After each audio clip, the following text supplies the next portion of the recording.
Man.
Thank you, Charlie. Joe, these teams are evenly matched. They played a tight one last year.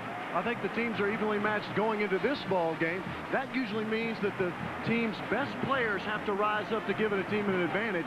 Who has to play well for Arkansas today? I think the key players this day for Arkansas will be the Earl Scott, the center. The reason is he has to stay healthy because the backup center will be playing left guard today. His name's Tony Nagy. He's getting his first start today. He was injured last year. He'll be excited to play today.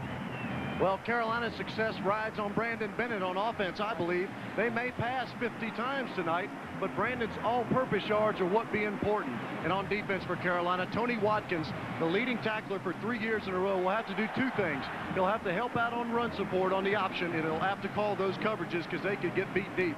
Now, we talked about the players. What strategic points does Danny Ford point out to his team before the ball game? Danny has talked all week about controlling the football with the running game. He has to have a good performance up front. With the offensive line, the runner backs have to hang on to the football. Secondly, he has to get pressure with the defensive ends. Get upfield, keep Bennett in the backfield if he can, put pressure on the quarterback, Tannehill. Thirdly, the kicking game has to come forward today. The kicking game, as everybody knows, has to win at least 2 games a year for you. I believe for Carolina, on offense, they have got to exploit a secondary of Arkansas that doesn't see the passing game a lot. That's important. Secondly, they can't get beat on the big play by a play-action pass off of the option game. Barry Looney's very good at that. And third and finally, it's a Danny Ford factor. Danny loves to get into the fourth quarter and use that run game to power a football team. Well, guys, we seem to have it all covered down here, but we'll keep you up to date on the action just in case. Very much, gentlemen. To receive the kickoff after winning the toss, the Arkansas Razorbacks, decked out in white. South Carolina in their garnet jerseys, set to kick it away with Lance Ellison to do the honors. Here are the weather conditions. Just an absolutely great night for a football game. Temperature right now 83 degrees, but beginning to drop. Should be 76, 77 degrees, probably in about the next half hour. Wind from the southeast at 10 miles an hour. Back deep, twin safeties for Arkansas. Number 1, J.J. Metters, and number 2, Carl Kidd. Last week, Metters against SMU, 3 returns for 55 yards and a long return of 24. Both are speedsters. The officials, the referee, Astor Sizemore. Ted Davis is the umpire, and the kick is away and short and will go out of bounds. It will come out to the 35-yard line. And that's where Arkansas will play it first offensively. Charlie, that's a big break for Arkansas. When you have a ball control offense, you run the option the way Arkansas does, and that gives you a little breathing room where Lundy can throw the football if he wants to early. And I'm sure that that's exactly what head coach Brad Scott did not want to see happen. He wanted to get the ball downfield and see what his special teams could do on the opening kickoff. Linesman James Wilson, the line judge George Schufert. The side judge is Eddie Powers, the field judge Gerald Hodges, the back judge George Raniger. And here's the first offensive play of the game. Arkansas with a spread set in the I formation in the backfield. Barry Lundy had a great game last week against SMU. 3-man front for South Carolina on first down. The pitches to Malone, and Malone gets it across the 40 to the 41-yard line and gets 6. Here are the starting lineups. The Arkansas offensive line with Rivers and Mitchell at the tackles, Schwartz and Baker at the guards, and Scott at center. Malone getting the first carry for Arkansas. A year ago, he had a big game against South Carolina in Fayetteville, rushing for 141 yards. Spread set again for the Arkansas Razorbacks on a 2nd down 4. South Carolina stays in that 3-man front with the backers off. Corners loose. Lunny down the line will give it to the first man through, and he'll get 2 maybe. Here's a look at the defense for the South Carolina Gamecocks, and they must be much better up front. These guys have got to be better this week than they were last week. Absolutely, and you're going to have to really focus in on the linebackers and also that defensive line. They had difficulty getting to the quarterback, and Zaire had a field day against them. First big play of the ball game. It comes early, 3rd down and 1. This crowd is wild. Fabulous setting for a football game from the 44-31 Arkansas. Lunny on the quarterback sneak. I don't think he got it. He had to get to the 45. I think his headgear got there, but not the ball. You know, when you're a linebacker and you're on short yardage situations like this, you have to fill that gap. And that's exactly what Ronnie Smith did as he just shot the gap that time and shut down Lunny as he tried to make that necessary 1st down yardage. 4th down. Here the South Carolina DBs. And here comes the Arkansas punt team, and you hear this hometown crowd respond to a defensive effort that was pretty solid on Arkansas's first possession. Charlie, I don't know if Lunny checked off or not. Nobody lined up on Earl Scott, the center's nose. Lunny thought he could get it. Matt Waite to kick. Only 1 punt last week, and it traveled 20 yards. This is a boomer. It will be fielded at the 10-yard line and a fair catch by Toby Cates. Waite has to feel good, Charlie. As you said, only 1 kick to his credit as a college player. And last week against SMU, the center rolled the ball back to him. His eyes had to be as big as the moon. All right, here comes the South Carolina offense. First time that we have seen them in tonight's game. Let's see what Tannehill and company decide to come up with. Tannehill threw the ball 45 times against Georgia. A couple of touchdowns against Georgia. And obviously, he'd like to have similar results in tonight's game. What he'd like to have back from last week is an interception as South Carolina was driving against Georgia. He threw it across the middle, trying to get it to Brandon Bennett. It was picked off, and that was the end of the ball game. I think people here very, very excited, though, the way South Carolina played, going against really the #1 Heisman candidate for Georgia, and Eric Zaire, who can pick just about anybody apart. And the situation for Brandon Bennett, this is a guy who had great stats in the first game against Georgia, but in tonight's game, look for him to see the ball coming out of the backfield a lot more. Flare patterns, also some screen setups. They want to get the ball into the hands of Bennett as many times as possible in tonight's game. Here's a Carolina offensive line. They did a good job in that first game. The tackles are Wheeler and Herring, the center. Beckwith, who is starting in the place of the veteran Vincent Dinkins. Beckwith came on. He's a true freshman from Palatka, Florida. Last week against Georgia, did quite a job. And there are the backs, Tannehill and Bennett, 2 real stars of last week's game. Arkansas's defense against the SMU in the opener last week gave up at 65 yards on the ground. They gave up 236 in the air. They faced a quarterback by the name of Ramon Flanagan, who runs a 4-3. He was more of a threat to run. He was an excellent passer. There's a look at Arkansas's defense. Marcus Adair, a big play man at the defensive end spot.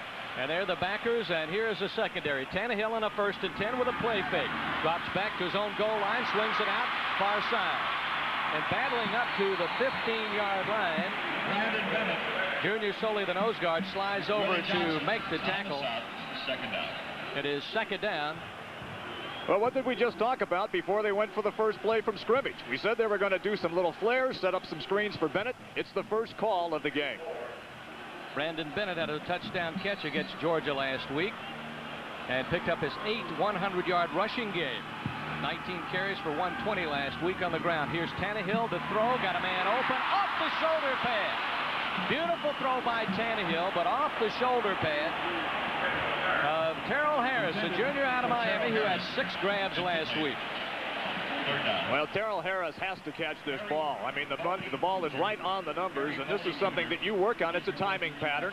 It's right there. Took his eye off of it momentarily. That's when it banged off the pads and fell harmlessly to the ground. Marcus Robinson, number 88, checks in the ball game as a wide receiver. He is 6'4", 205. He's a high school senior named one of the top 7 players in Georgia by the Macon Touchdown Club. Out of the gun for the first time tonight for South Carolina on 3rd down and about 7. Bad snap. Tannehill goes back, eludes 1 man, pump fakes, fires, complete and out of bounds, and Tannehill did a great job from maybe suffering a safety. Pass to Brandon Bennett. Not many times you'll get out of the grasp of Marcus Adair, 6'3", 220-pound junior out of Memphis, Tennessee. He originally played at the Air Force Academy. It looked like Tannehill may have I think the snap was just a little bit too high for him. And that was the case. You saw him lift the leg to put the man in motion or tell the center to snap the ball. He was looking back to center, but the snap was just too high and too hard. And you know, Ray, it's very fortunate for Tannehill that he did indeed elude that tackle, and that at least got him away from the goal line, so now they have some room to punt the ball. Derwin Jeffcoat to kick with a long of 51 yards last week. Almost averaged 41 yards a kick. Line drive kick headed to Carl Kitt. Fields it at the Arkansas 43-yard line and looking for a wall. Great open field tackle for South Carolina. Well, that's number 29, Todd Clemens, who was running down the field that time. They forced it to the near side, and Abrams quickly came over and got the initial stop. So they'll work in South Carolina territory at the Gamecock 47-yard line. You would think Arkansas missed a golden opportunity. There was a little bit of a lane there. 51 Brooks went by a guy. If he'd have made his block, Kidd could have gotten the lane, and he could have picked up some big yardage. Great field position for Barry Lunny and company and the Arkansas Razorbacks. South Carolina stuffed them on the opening series. We've got 11:26 to go first period. Three receivers set. Lunny with a pitch back and a great catch by Oscar Malone. Boy, was Barry Lunny popped. He wanted to handle the ball for a while so he could pitch it back to Malone or keep it. He knew he couldn't keep it. There was no place to go. Watch Aubrey Brooks, 43, get into the flow of this play in a hurry. And that's great concentration by Malone. Second down. So it's second down and 9 after the gain of 1.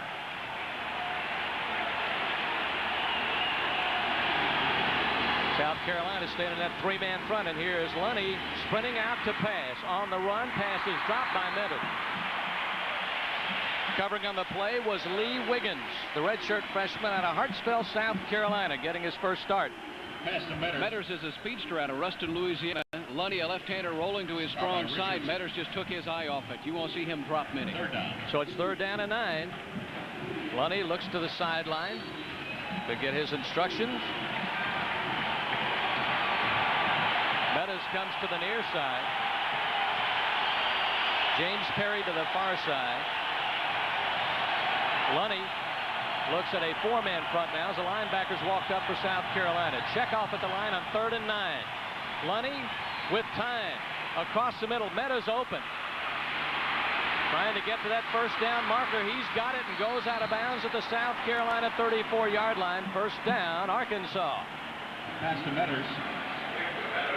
That's a good look at J.J. Meadows, one of the leading receivers in the Southeastern Conference. Lunny with good time to throw the football. Did not get happy feet, did not come out of the pocket. Meadows picked this up all on his own.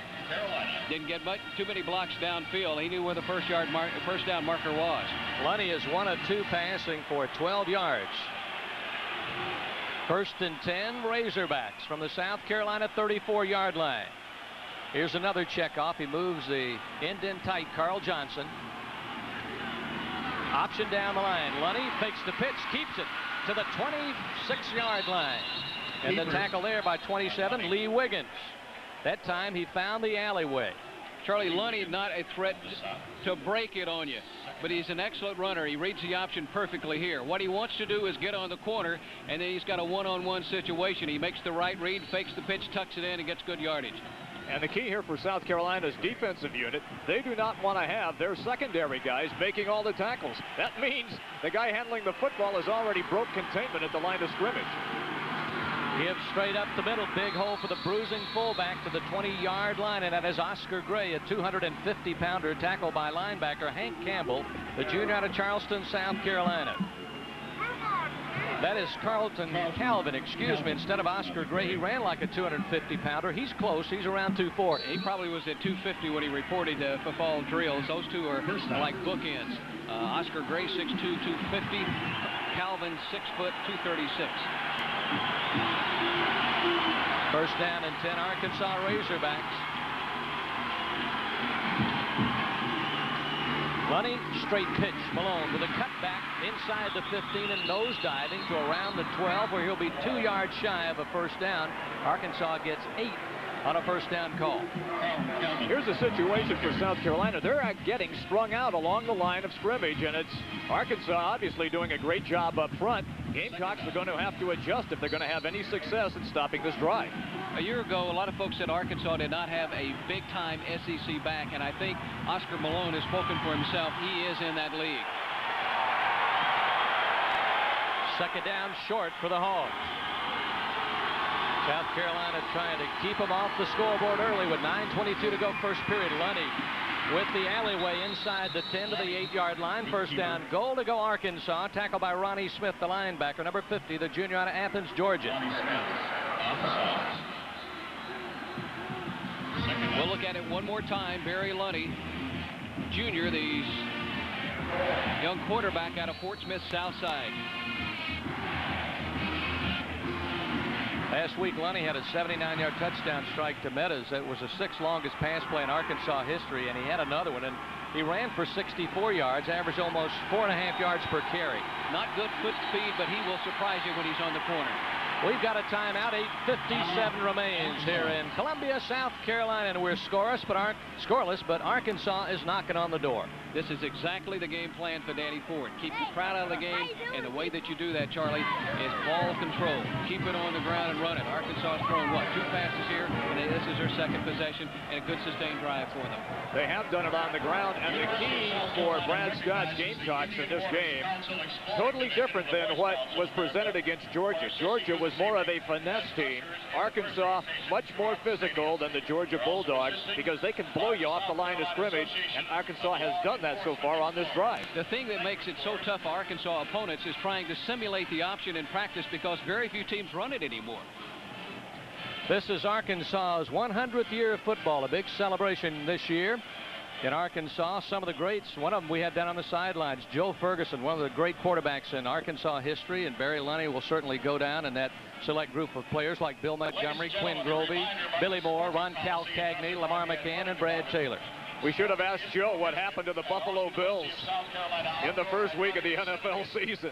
For those people that might be wondering, Joe coached for a while at Louisiana Tech. He has moved and lives up in Fayetteville and is a volunteer coach, I believe, for Shiloh Christian Academy. Time back in, ball just outside the South Carolina 8-yard line. Calvin is the up back. The deep back is Malone for Barry Lunny. He'll check off at the line of scrimmage. 2 wideouts for the Razorbacks. The pitch goes far side to Malone. Tries to go outside, and a great tackle at the 10. Great tackle at the 10-yard line by strong safety Tony Watkins, a senior out of Little Rock, who had 10 tackles last week against Georgia. Well, he's their leading tackler in that in the defensive scheme, and he comes up and fills his role perfectly here. He read the play, realized that they were going to try to sweep to the far side, and committed himself immediately and was right on the spot to make the initial hit. So it will be a loss of 1.5 yards, bring up second down and goal to go. Last week, Tony Watkins played some 90 snaps in the ball game against Georgia. Coach Brad Scott would like to give him a little bit more of a breather. He really didn't have one last week. Second down, goal to go. Give is up the middle to the fullback, Calvin, and he is stuffed in his tracks by Aubrey Brooks, number 43, who had 8 tackles and caused a fumble last week against Georgia. That play totally out of sync for Arkansas. It looked like somebody may have jumped on the left side of the line. There is no flag. There's an Arkansas player shaking up. We'll get the glasses on to find out where that was. But I think the crowd noise had a little bit to do with that. Well, Ray, what did we just talk about a few moments ago? We talked about the physicalness of Arkansas against South Carolina. All of a sudden now, it has been turned around, at least the last 2 plays, with the Gamecocks coming up with a more physical presence along the line of scrimmage. Well, we talked about great quarterbacks in Arkansas history. Let's go to Todd Ellis, who threw for 49 touchdown passes here and almost 10,000 yards. Todd?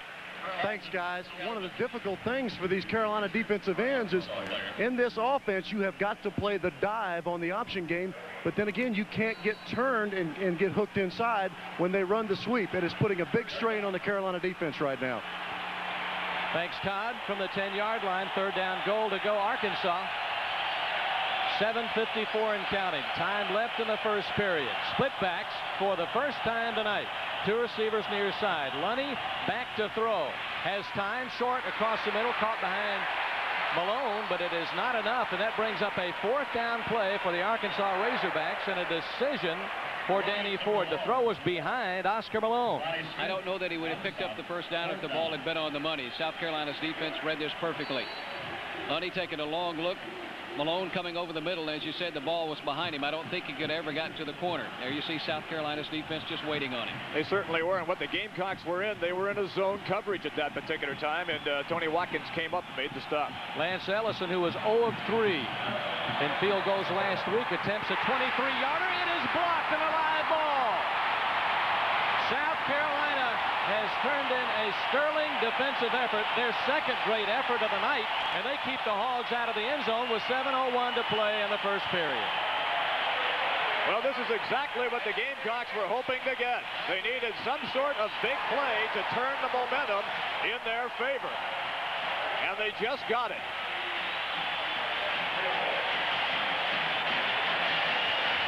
That's a wonderful presence as they broke in on top of the place kicker and knocked the ball away.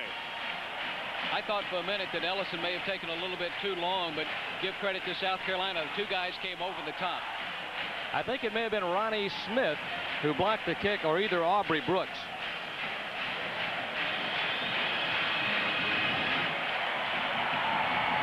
South Carolina will have it for the second time offensively, and they'll work from their own 23-yard line. Charlie Mack coming in. One of the big question marks for Arkansas was the kicking game. There's a breakdown in the kicking game for Arkansas. Really hurt them. It hurt them all last season, and it's hurting them here at the start of this season. And Charlie, that's just exactly what you alluded to before the field goal took place. They've really had their problems early on. Todd Ellis directing traffic has some confusion. Cates, and he also has Robinson. They got him flip-flop now. Out of the gun. 1st and 10 for South Carolina. Tannehill taking a look and firing it, and it's broken up. Intending it for Cates. Broken up by Mark Smith, number 44, the sophomore from Webb City, Missouri. That's a situation where Tannehill is trying to throw past the coverage, but the coverage is too good, and he shouldn't have let that one go. Second down 10. Excuse me, Charlie. Mark Smith could not have played that any better. South Carolina getting the big break that they need. Arkansas needs to make something happen defensively. Arkansas with 4 men up on the line of scrimmage. Now they back off 2 linebackers. Going to have a 3-man rush, and there's Tannehill. Firing, got a man open over Robinson's head. Threw it between 2 defenders, trying to throw it in the hole there, but the ball sailed on him. And so that will bring up 3rd down now for South Carolina. Incomplete. 3rd down. Tannehill a bit puzzled. That's the second time that he's had a bad snap. The last series, one was up high over his head. That one he had to reach down and grab off the ground. Marcus Robinson's a big guy at 6'4", and he can get up into the air to make that circus catch. But that ball was not thrown on the alley-oop type of situation. It was more of a line shot, more difficult to make that catch. Tannehill 2 of 5, throwing for 4 yards. And there's on the seat of his pants at the 15-yard line, and it's 4th down. He was in a hurry to get back in the pocket, lost his footing. One thing we might point out about South Carolina, Charlie, is they lost their starting center last week, and they're starting a true freshman in Paul Beckwith. Coming on the punt for South Carolina, Derwin Jeffcoat, who kicked it awfully low on the last time out, and that gave Arkansas great field position at the Gamecock 47. South Carolina defense dug in and blocked the field goal attempt of 23 yards off the foot of Lance Ellison. From the 1-yard line, Jeffcoat will kick it away to Carl Kidd. No rush. Good kick this time. Very good kick by Derwin Jeffcoat. Fielded on a fair catch at the Arkansas 47.5-yard line. So they'll have good field position once again. Well, Arkansas basically, Ray, has been in business here. They've had field position. They've had an opportunity to get the ball in the end zone, only to have it shoved back in their face on the block of the field goal opportunity. On the other hand, South Carolina has had terrible field position, and they have been unable to move the football with any efficiency against Arkansas. This is a situation where Arkansas dodged a bullet. They need to do something with it. So South Carolina did a heck of a job getting its defense together. It's showing it early on. We've got 6 minutes to go in the opening quarter, and nobody scratched. Lunny with a give off to his tailback. That is Marius Johnson, the junior out of Houston, Texas, who is dropped after a gain of about a yard, and there's a fumble, and South Carolina has recovered. It is Hank Campbell who recovers the fumble. Number 45. Let's take another look. Now watch what happens here. The handoff, no running room. Good job defensively. And 44, Robert Smith with the initial hit. And then the ball squirted free. Thus the opportunity now for South Carolina. Ball is at the Arkansas 48. Marius Johnson made the cutback for Arkansas, but never switched the ball to the other arm, and somebody was able to get a hat on it. There it is, and the man who recovers it is number 45. Aubrey Brooks. Right up the middle, short yardage. So Brooks, if we saw it correctly on the blocked field goal by Ellison, we think he blocked that kick, and now he has a big fumble recovery. Trent Knapp on the last stop. Carolina, 2nd and 8. Well, they've made a quarterback substitution, and we anticipated this. Blake Williamson now in the lineup as Steve Tannehill gets an opportunity to survey the situation and take a little rest. Williamson, the junior from Anderson, South Carolina, shoulder surgery in the spring, drops back to throw, and he'll take a sack. At the 46-yard line, it'll be Conley, 94, the 6'5", 217-pound junior out of Chicago, Illinois, who gets his 3rd sack of the season.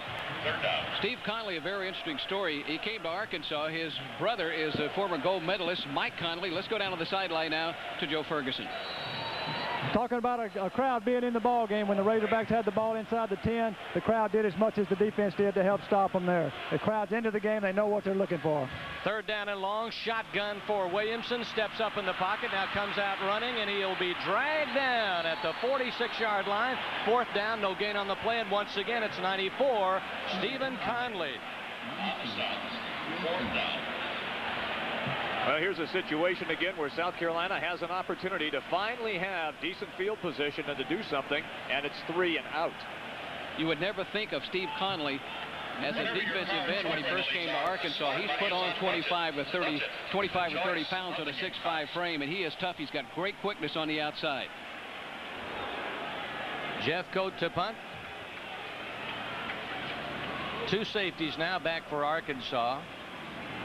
Carl Kidd is back deep. Dean Peavy is alongside of him. Peavy will field it at the 27. Shakes one tackler, gets to the wall. Far sideline, tries to cut back. Takes a jarring tackle from behind and gets it across the 45 to the 46. You wonder how long can South Carolina's defense hang on and stay on the field, Jim? Well, this is a situation, Charlie Mack, that they struggled with special teams against Georgia. And once again, you see it right here. First tackler missed. Then he gets to the outside, and then finally another tackle is missed. You can't miss those opportunities. Finally, it's 2 crimson shirts that knock him down. Again, great field position for the Arkansas Razorbacks. The worst field position they've had is at the 35-yard line on the opening kickoff by South Carolina. Big hit.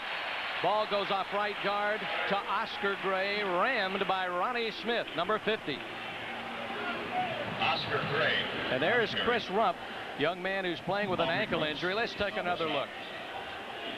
This is Arkansas's big fullback, Oscar Gray. On the last series, Carlton Calvin was shaken up. We'll probably see him back in the ball game. But I think Arkansas has done a good job with the running game, and I think they've got the pass set up, maybe go deep to Metters. 2nd down, 10 from the Hogs' 47-yard line. Here's a pitch to Malone with a seam. Big opening there, and takes a shot at the 40-yard line. 1st down for Arkansas, hit by Tony Watkins, a strong safety. Tony Watkins on the stop. Lenny, as we said, an excellent option quarterback. He would love to play in a system where you just drop straight back, but that's not the offense Arkansas runs.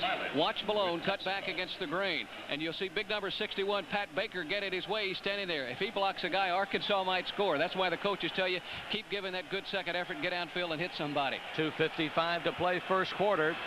Arkansas in South Carolina territory, looking at 1st and 10 from the Gamecocks 41. Quick pitch is to Malone, cuts back, now tries to swerve outside. South Carolina plays it beautifully at the 39. It's just a gain of a couple on the play and brings up 2nd down and 8. The tackle was made by Aubrey Brooks, number 43, the junior out of Sumter, South Carolina. Tony Watkins also there, and we talked about Watkins being the leading tackler in the game against Georgia, and right now he's accumulating similar stats here in the first quarter of play. From the 39 of South Carolina. Looks like his hand could be bothering him. 3-man rush. Linebackers off along with the corners. Lunny, the pitch back, bad pitch. South Carolina may get this one. It'll be scooped up. And South Carolina is in business. Number 93, Stacey Evans. Ball may have been deflected at the line of scrimmage. Well, that's the second big break in the game that the Gamecocks have had. Watch this. Whoa, it may have been tipped right there by Evans.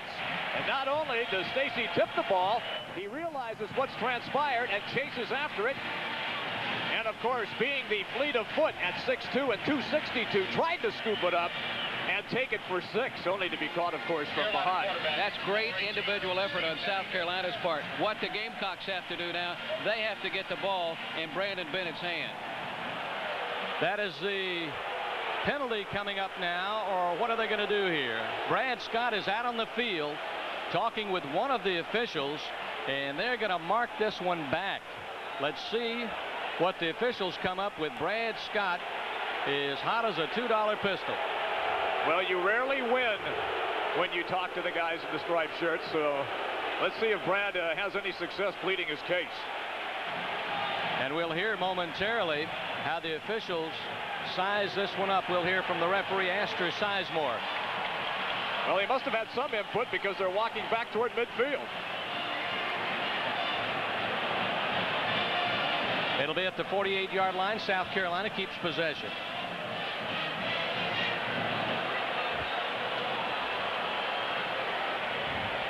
They would like to have had it in Arkansas territory. They won't get it there, but they do have it on the fumble recovery by 93 Stacey Evans. Here's Tannehill back in the ball game at quarterback. Give is straight up the gut, and now into Arkansas territory to the 48. Waylon Wishon makes the tackle for the Arkansas Razorbacks. Let me just give you some quick clarification on what transpired before that play. On the fumble, you can recover the muff, but you cannot advance it. So that's why they moved the ball back to where the ball was knocked down and then first fallen on. Or first picked up, and then he advanced it down the field. 2nd and 7. Tannehill wants to gun it. Got a man open far side. Caught! No, they say he trapped it. And he's living on the far sideline. Terrell Harris thought he had it. Incomplete. It's 3rd and 7. Here's another look.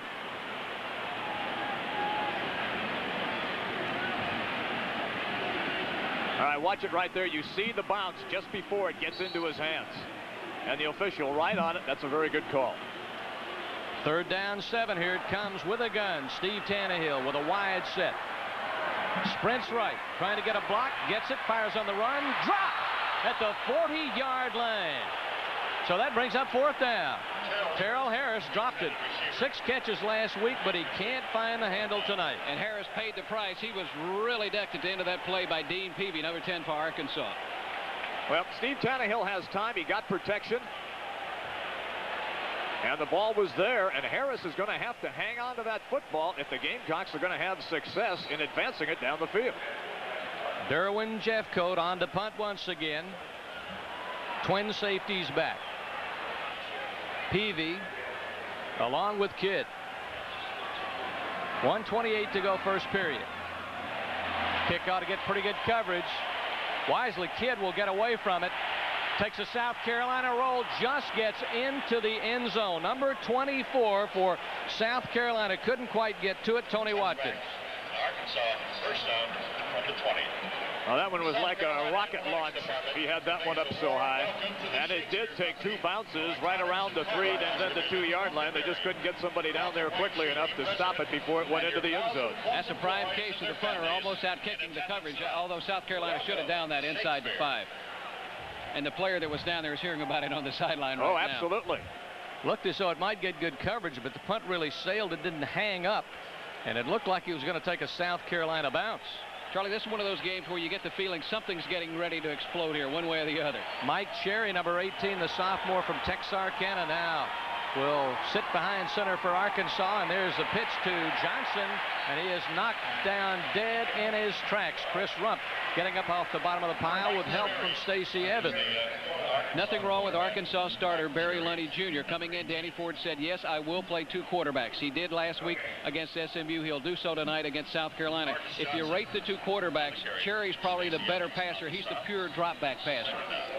Arkansas blessed with 3 very good quarterbacks, very experienced. Lunny, Cherry, and then there's Jason Allen, who is a senior, who has 8 career touchdowns and has thrown for over 1,000 yards at Arkansas. Just 40 ticks left in the first quarter. Play fake. Here's Cherry in trouble and sacked at the 13-yard line by Stacey Evans, who is having quite a ball game. He's got 2 sacks tonight. Well, not only does Evans have the sacks, he also had the deflection and the fumble recovery. Now you're going to watch here. Look at everybody get in on top, and then it's Evans who closes the door on Cherry. That's not what Mike Cherry does best. You know, he does not like to really throw the football on the run, and that's the situation that Carolina put him in that time. 7-yard loss, 3rd down and 17 coming up.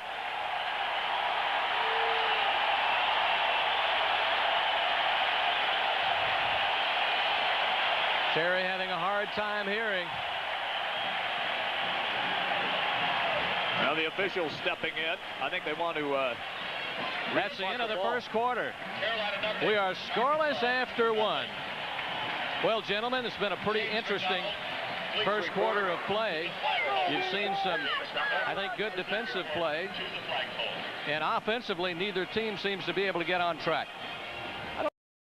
I don't know if it's a question of maybe getting untracked offensively as it is. Both defenses, I think, are playing exceptionally well, other than the one offensive thrust in which Arkansas had, which led, of course, to the blocked field goal attempt. You take the breakdown in the kicking game, that's been a big problem for Arkansas. Let's go back down on the field, check in with the guys down there. Todd Ellis.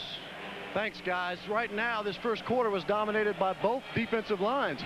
Carolina doing a very good job of controlling the option game so far, but I am totally impressed with the Arkansas front 4. They're giving that freshman center, Paul Beckwith, a hard time. As you guys know, snapping out of the shotgun is a lot more difficult when you got that nose guard right on you. And even though they're in the 4-3, Arkansas is playing them right on Paul Beckwith a bunch.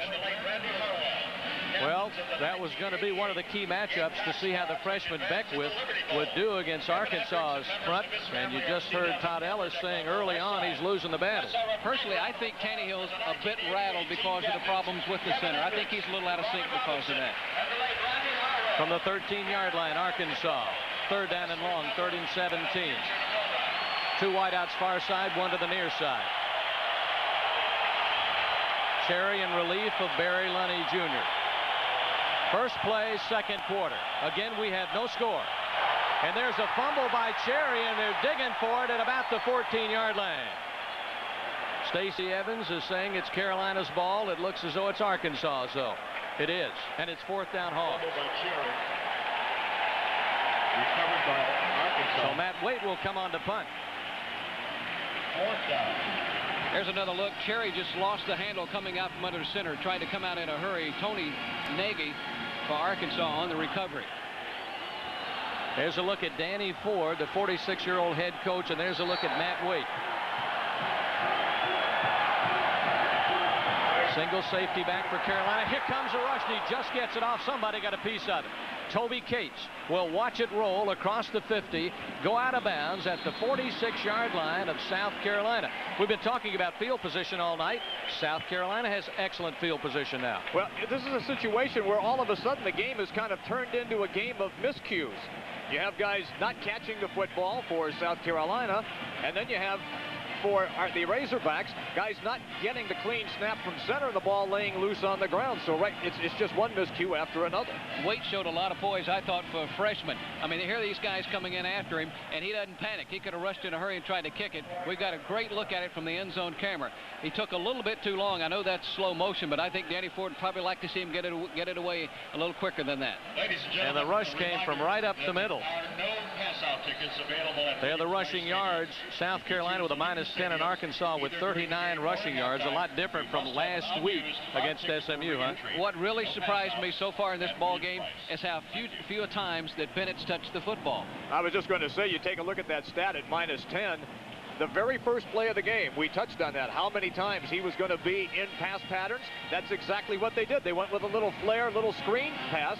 That's the last time we've seen it. Bennett carried 19 times for 120 yards last week against Georgia. He's an excellent receiver career-wise. He's got 24 touchdown catches at the University of South Carolina, and the career record's only 33. Now, you have to get the ball into that guy's hands. There's no question about that. From the 46 of the Gamecocks, 1st and 10. You see with the adjustment South Carolina has made here, they've got the quarterback up under center now. Want to make sure that he's got the handle. Quick count. It goes to the tailback, and he gets a half yard at most, and there it is to Brandon Bennett. Tackle made by number 42 linebacker Vincent Bradford.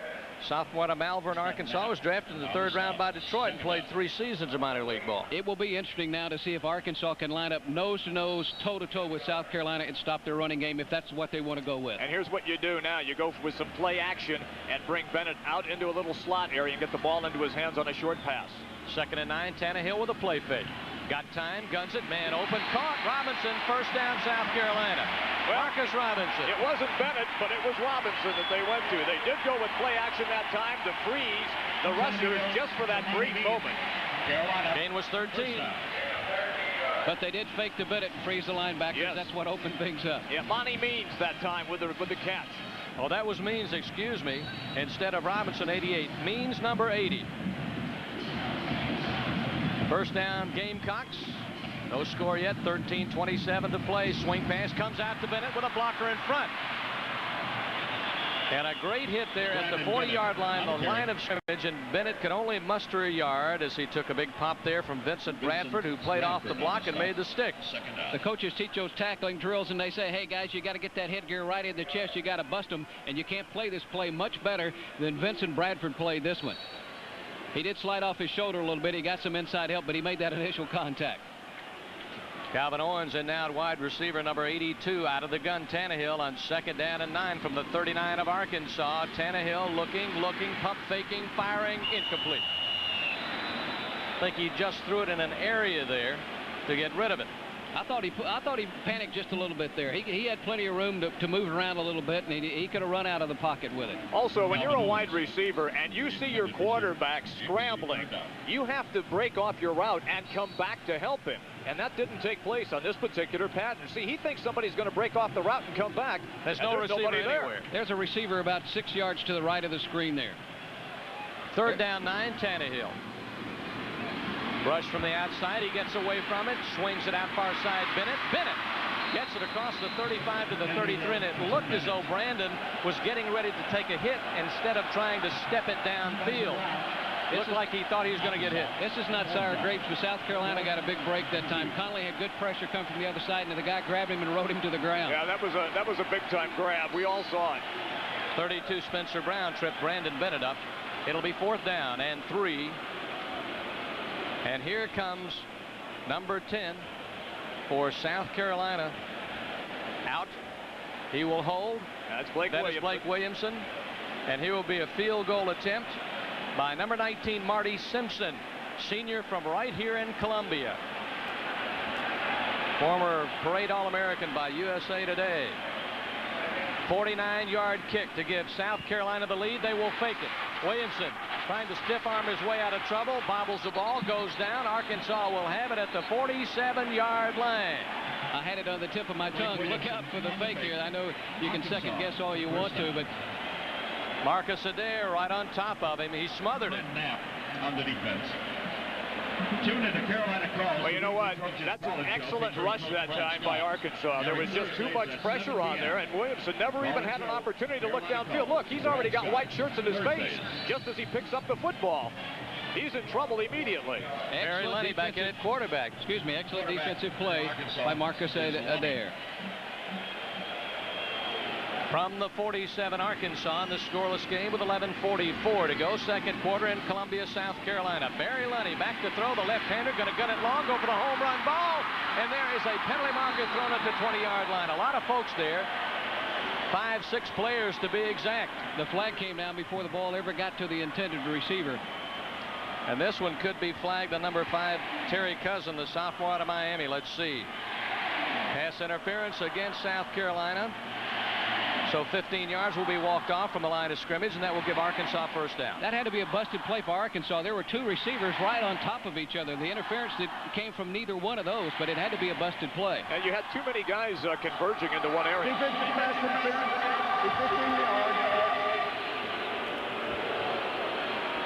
So look how many people are in that one area, Ray.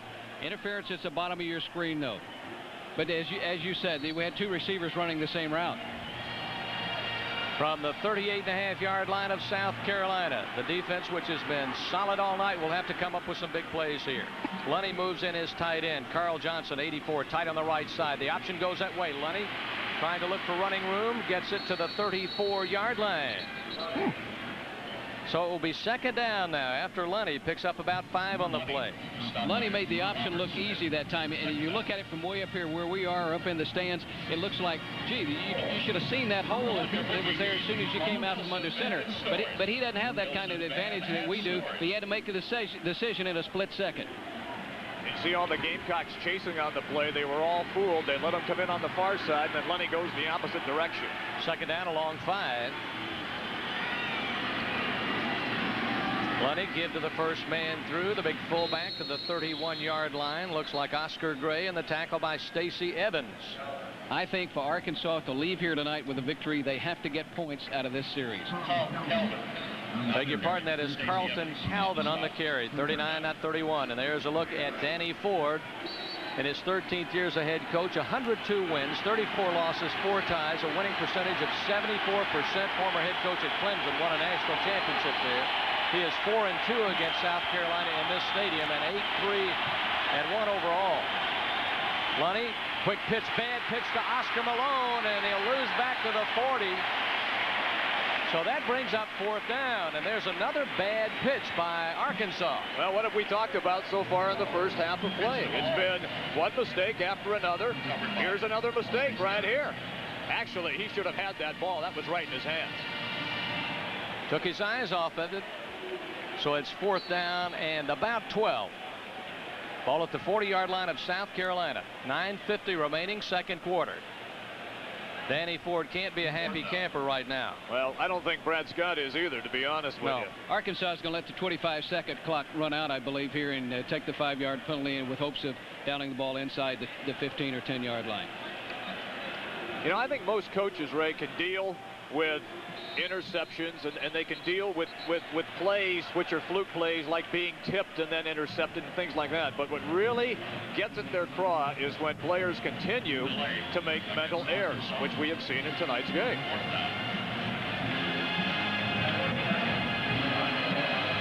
That was just poor execution on Arkansas's part between Lunny and Malone. Malone should have had it. The ball, he let him just a little bit too much with it.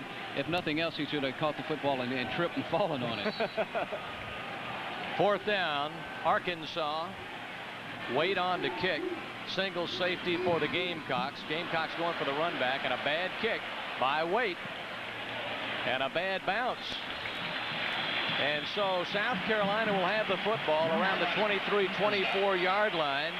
It looked as though they might get backed up inside their own 20, possibly their own 10, but the kick by Wade did not give them that opportunity. And once again, Arkansas kicking game doesn't come through. Waite's a freshman out of Hot Springs, Arkansas, and he's testing the waters in college football, and he's really been thrown into the fire. Last week against SMU, he punted only once, but he's been in a lot of different situations tonight, backed up on his goal line, and he's had a couple of good kicks, so he's going to be a good kicker for Arkansas. Let me drop this one on you. Did you think before tonight's game that we would have played this far and not had points on the board? No, absolutely not. I thought it'd be a 24-21 game either way. Out of the gun, Tannehill. Steps up, guns it, complete to Brandon Bennett. Spins out of a tackle at the 30, 35, out to the 40-yard line. Brandon Bennett, who's been stymied all night, comes up with a 17-yard gain after the short pass from Steve Tannehill. Well, we have talked about it and talked about it, and right now they are beginning to execute with Brandon Bennett. Arkansas made the mistake of trying to tackle the football this time instead of Bennett. Watch it. Oh, you're right. They did indeed go for the football. Out of the gun again, Tannehill successful on the first down play for a first down. Now here's a draw inside. Out of the gun, Brandon Bennett, who gets it across the 45 to the 48.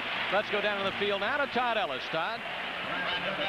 Thanks, guys. What's been interesting in the last series with Arkansas, we saw Carolina put 5 men up on the line of scrimmage and bring what they call bullets. That's the pressure right on Barry Looney.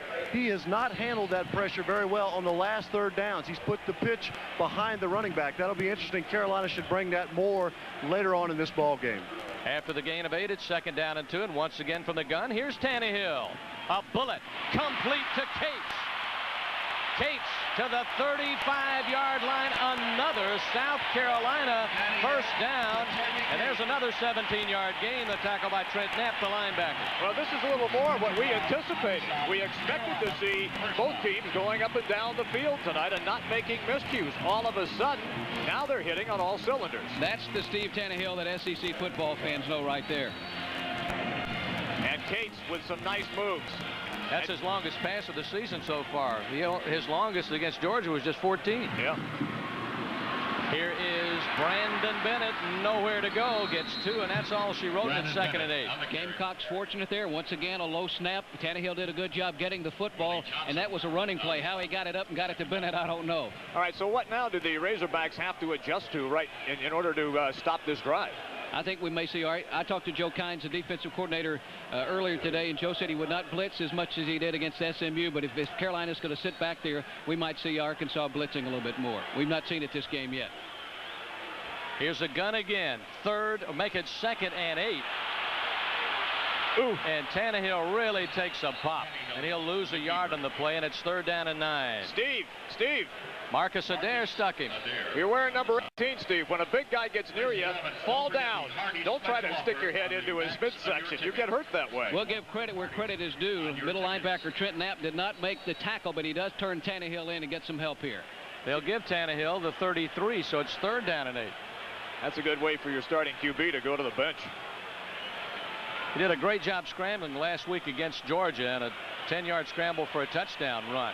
Thrown behind the intended receiver at the 25-yard line. And that is Thomas Pritchard, number 84. First time tonight, Arkansas has really gotten good pressure. They have sacked Tannehill a couple of times. That time they got good pressure on him and made him throw it before he wanted to. Junior Soley in the backfield. I told you he threw it too quick. Well, here comes another punt from Derwin Jeffcoat. And the twin safeties back once again for Arkansas. It'll be Peavy and Kidd. 6:54 remains until intermission. We're scoreless. Kidd's going to let it go, as he should. And it's just into the end zone. Took the high kick and went in there. South Carolina thought they had it, but it was into the end zone. I thought South Carolina got a bad break there. I thought the young man when he left to tip it back was on the field of play. I don't know if we have another look at that, but we might get a good look at it. I don't understand why at that juncture, if you're Arkansas, why you don't rush the punter. What do you have to lose there?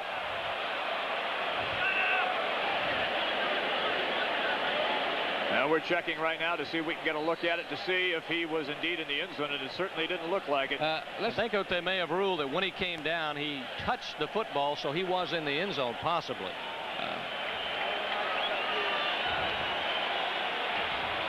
Hogs on a first down call. Lunny in trouble. Tries to dance out of there and can't. Loses a yard back to the 19. Let's go down now to Joe Ferguson. Joe. The reason Razorbacks are having trouble on the pitch on the option is the South Carolina is putting a little bit more pressure on the quarterback. The pitch is coming earlier than they're used to. Found that out from the sideline. Joe, thanks very much. Joe Ferguson ate up the Southwest Conference in 1971. Led in passing statistics in practically every category. Second down. Just over 10 yards to go for an Arkansas first. Give to the fullback. Smothered. Just as he noses over the 20-yard line, Oscar Gray had no place to go. Hank Campbell hit him first, the junior from Charleston. As Don Meredith used to say, that superstar, old momentum has swung here in this ball game. South Carolina has things going their way right now. They would love to stop Arkansas here and get the football back with good field position with under 5 minutes to go if they were to get it back after this series, if it were to end here in a couple of plays. Gamecocks right now playing maybe the best defense that they have played thus far in this game. They have been rock solid on both plays. Brad Scott's got to be tickled to death with the way they're playing deep. Third down, 10 Arkansas with a spread set. Lunny hangs tough, throws complete to J.J. Meadows for the first down out to the 33-yard line, and a gain of 13. Tackle by Lee Wiggins, 27. On the reception. He stood in there awfully tough to gun this football. First down. Lunny will take a lick. He is not gun shy. Hung into the pocket. The little guy Metters is a speedster. Scored twice last week against SMU on passes from Lunny. One of 29, another of 79 yards. He'll leave the ball game for a breather. First down, Hogs, with just over 5 minutes remaining in the first half. Lunny on the sprint out. Fires. Incomplete. Coverage by Lee Wiggins. The pass intended for 25, James Perry. South Carolina again with a good defense. They had Lunny running laterally to throw the football, and it's hard to throw it that way. Absolutely, and in order for South Carolina to be successful, they're going to have to flush him out of the pocket and make him throw on the run. Don't give him a chance to set his feet and get comfortable back there. I think what's happened here is Arkansas's lack of offense, their ability to move the football, has given South Carolina's defense some confidence after the beating they took at Georgia last week. Absolutely, I agree with you. Razorbacks only 59 yards of total offense with 4:57 to go, second quarter. Lunny on the option, nailed, pitches back to Malone. Malone knocked down as he crosses the 38-yard line. It'll bring up third down at about 6. Nice tackle by Wiggins. Gutsy performer is the only way to describe Lunny. Here's a guy, you want to see a shot on a quarterback on the option. He takes it right in the kisser right here. Boom. And he'll get back up and take more. Third down and a long 5, closer to 6. We talked about South Carolina's defense and what a job Wally Burnham, the defensive coordinator, has done this week, along with Bobby Johns, the secondary coach for South Carolina. And it will be Arkansas timeout with 4:18 to go in the quarter. And in the hand. It has been an excellent first half of football. Arkansas has penetrated, had things going their way, got into South Carolina territory. The Gamecocks came up with a big defensive play. Thus far, the defensive play of the ball game when they blocked an Arkansas field goal attempt, Jim. You know, I find it highly unusual that we haven't put any points on the board, though. I really felt that both these teams would have points on the board by now, and I didn't think that it was going to be a defensive struggle. I thought for sure it was going to be an offensive display. Texas 30. There's our score. 4:18 to go. South Carolina with an opportunity. They would like to get the football back. A tip of the hat to South Carolina football fans, and I hope I don't offend anybody by referring to it as Carolina. I hope that doesn't offend what anybody. They call them. A tip of the hat to football in this state. You go down the road to this other school. I'll mention it one time in this telecast. To Clemson University, 80,000 at that game today, 72,000 here. You got 150,000 people on a beautiful Saturday afternoon watching college football. This is what it's all about. Oh, absolutely. I'm having a great time. South Carolina, a member of the Eastern Division, Arkansas, a member of the West. Though each team is in a different division, they remain as permanent opponents. Arkansas's other permanent opponent is Tennessee. South Carolina's is Mississippi State. You know, you talk about having a great time. Here we are in the booth, and we get paid to do this. That's the best part. I paid to get in here. There you see the third down conversions, and this is a big call with 4:18 to go. Arkansas would like to keep possession and get points before the half ticks away. Lunny steps up, can't get away. He'll be knocked down. And the tackle made by 62, Eric Sullivan, the 6'2", 269-pound junior out of Lawrence, South Carolina. But that's experience at the quarterback position for Arkansas. Lunny could have thrown the football up for grabs and did not do so. Well, here comes the pressure.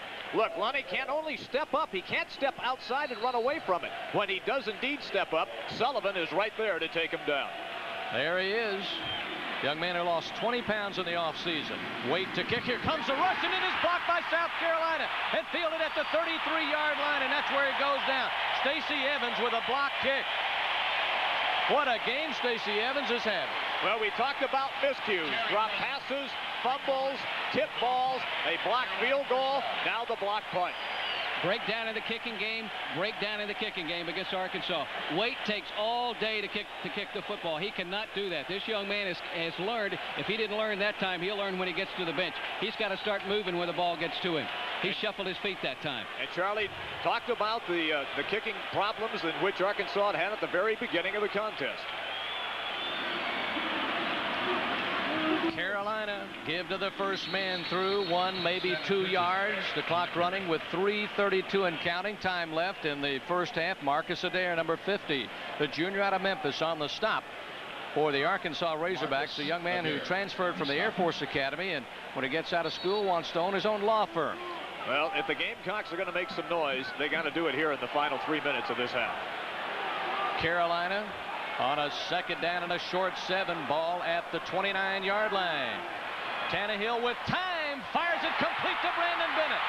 Bennett lowers his head and goes down at the 15-yard line. It'll be a gain of 14 yards.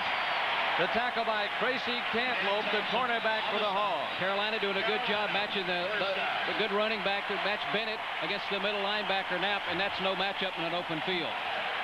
Beautiful protection by the South Carolina offensive line, and great poise by Tannehill to wait until Brandon Bennett got open. And they kept 39. Stanley Pritchard in the backfield. He threw a key block to give Steve Tannehill more time to make that completion.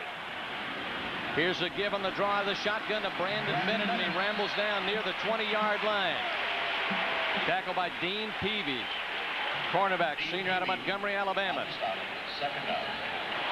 Well, and mixing it up extremely well here with the run and the pass. Right now, though, you do something to keep the ball in Bennett's hands. You run some play action and give him a little flair, maybe a little screen setup. Even though you're close to the goal area here, you try to come up with a little trickery and make it happen. I fake it to Bennett and roll out with it in a wide open field here. Out of the gun to give to Brandon Bennett. No, the fake, and the pass is complete, and inside the 5-yard line down to the 2, Toby Cates with a great second effort. It is first down, goal to go, Gamecocks. What they did is they used Bennett as the decoy, and it worked perfectly that time for the Gamecocks. You know, you got to freeze the linebackers for this. Excuse me, Jim. They froze him right there because Bennett carried off the fake extremely well, and Cates was wide open and nearly snaked his way for 6. That's a play I drew up on the chalkboard. I just had him coming a little further out with it. 3 tight ends for South Carolina, ramming it up the middle for the score. It is Stanley Pritchett, the 6'1", 230-pound fullback, the junior out of College Park, Georgia. Carolina draws first blood. Well, we talked about the situation as far as the offense having that momentum and how well they had mixed their plays. This is just their straight dive. Mano a mano. It's me against you. And this time the Gamecocks win that battle. The way this game is going, this is a big extra point. You're right. Out of Jeff Colt's hole, Reed Morton will kick it. He is 3 of 3 on the year. Crowd is hushed. 1:55 to go, first half, and it is right down the middle. And South Carolina scores first in this defensive struggle. They lead it with 1:55 to go in the second quarter, 7-0. You know, Charlie, this is a game, and we talked about it here so far in the first half, of having mental mistakes. All of a sudden, the big break comes. Arkansas's defense cannot contain the Gamecocks offense after Arkansas had made that big error. And this time, the Gamecocks are efficient offensively. They don't fumble. They don't have a receiver drop any passes, and they get the ball into Bennett's hands. And on the scoring drive, 5 plays, 32 yards, took them 1:44, and Pritchard takes it in from a yard out. South Carolina getting excellent field position for the simple reason that they blocked an Arkansas punt. They have what? Blocked one tonight, partially blocked another, and blocked a field goal. The breakdowns in the kicking game killed Arkansas a year ago. Danny Ford spent all of Monday morning's practice. Arkansas practiced twice on Monday, I believe, and they spent all the time working on the kicking game, and it's totally fallen apart here in the first half. And you know, they had, meaning the Gamecocks, had all kinds of difficulties, special teams, in their first game. And during this past week, they really, really worked hard on special teams play, and it's paid dividends tonight. Marty Simpson, number 19, to kick it away. Twin safeties back for the Arkansas Razorbacks. It'll be Meadows at the 4-yard line. Tries to cut back in and is nailed as it crosses the 20 out to about the 22-yard line. 1:50 left until halftime. The tackle by Scott Moritz. If I'm Arkansas, I would just love to get to the locker room right now. Although there's 1:50 left in the half, I would love to get to the locker room trailing 7-0. I mean, the momentum has really swung here. All right, let's see exactly now what the Razorbacks decide to do, and let's see what the Gamecocks have in store defensively. They have indeed now taken control of this game.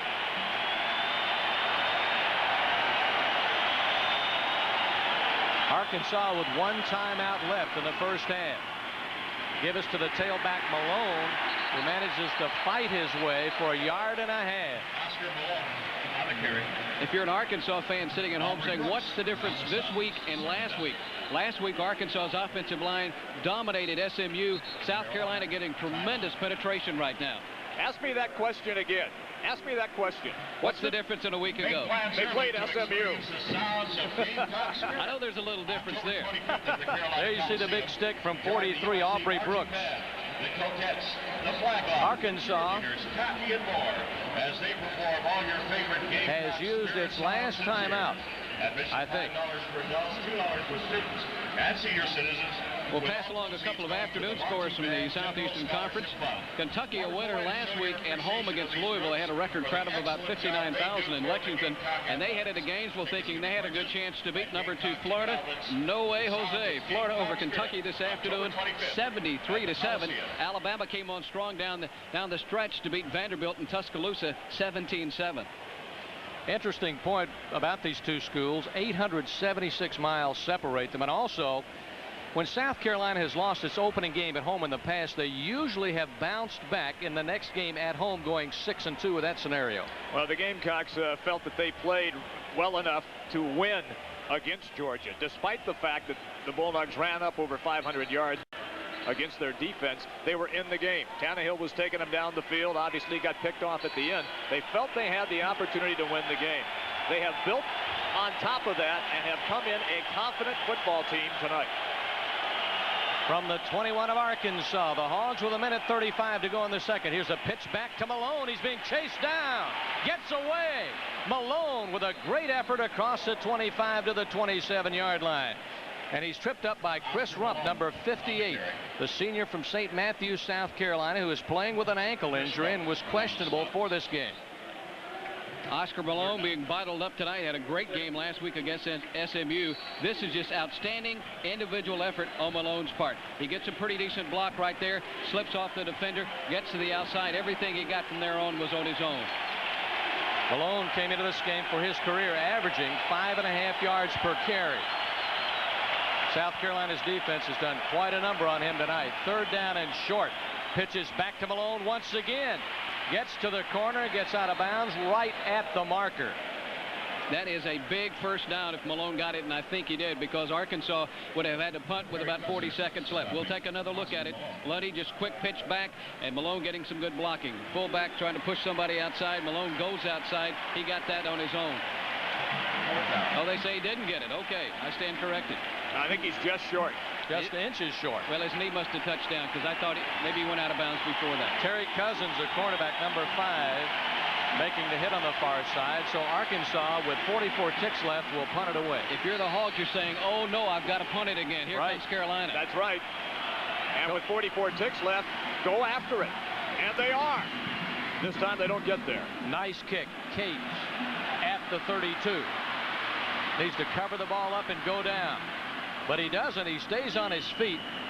And you know that Coach Brad Scott would certainly like to see him cradle the ball now with 31 ticks left in the first half. Well, here's the situation. They did indeed go after for the punt block. When you don't get it, all that's looking at you are a white shirt. You don't have anybody around to help block for you.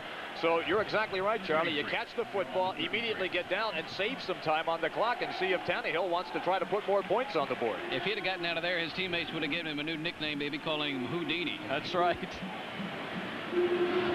Well, I can't really see South Carolina sitting on it here if they're going to run out of the shotgun. Oh, I think you got to, though. I think you take a real gamble if you try to gun it. Though they do have 2 timeouts left. It's off to Bennett. He's tripped up. Great tackle Now at the 20-yard line by Junior Soley, the nose guard. The junior out of Columbus, Georgia, preseason All-SEC player. Junior Soley. They'll let it run now. That's a big play for Arkansas. Solely, if Bennett picks up 5-10 yards there, there's some time left on the clock after that. Then you see Tannehill go back and try to throw these, make something happen. 2 o'clock. South Carolina will sit on it more than likely, is running into the game as fullback Stanley Pritchett. Here's another look at that play. So they were hoping to surprise him, and there was no surprise. That's a great individual effort.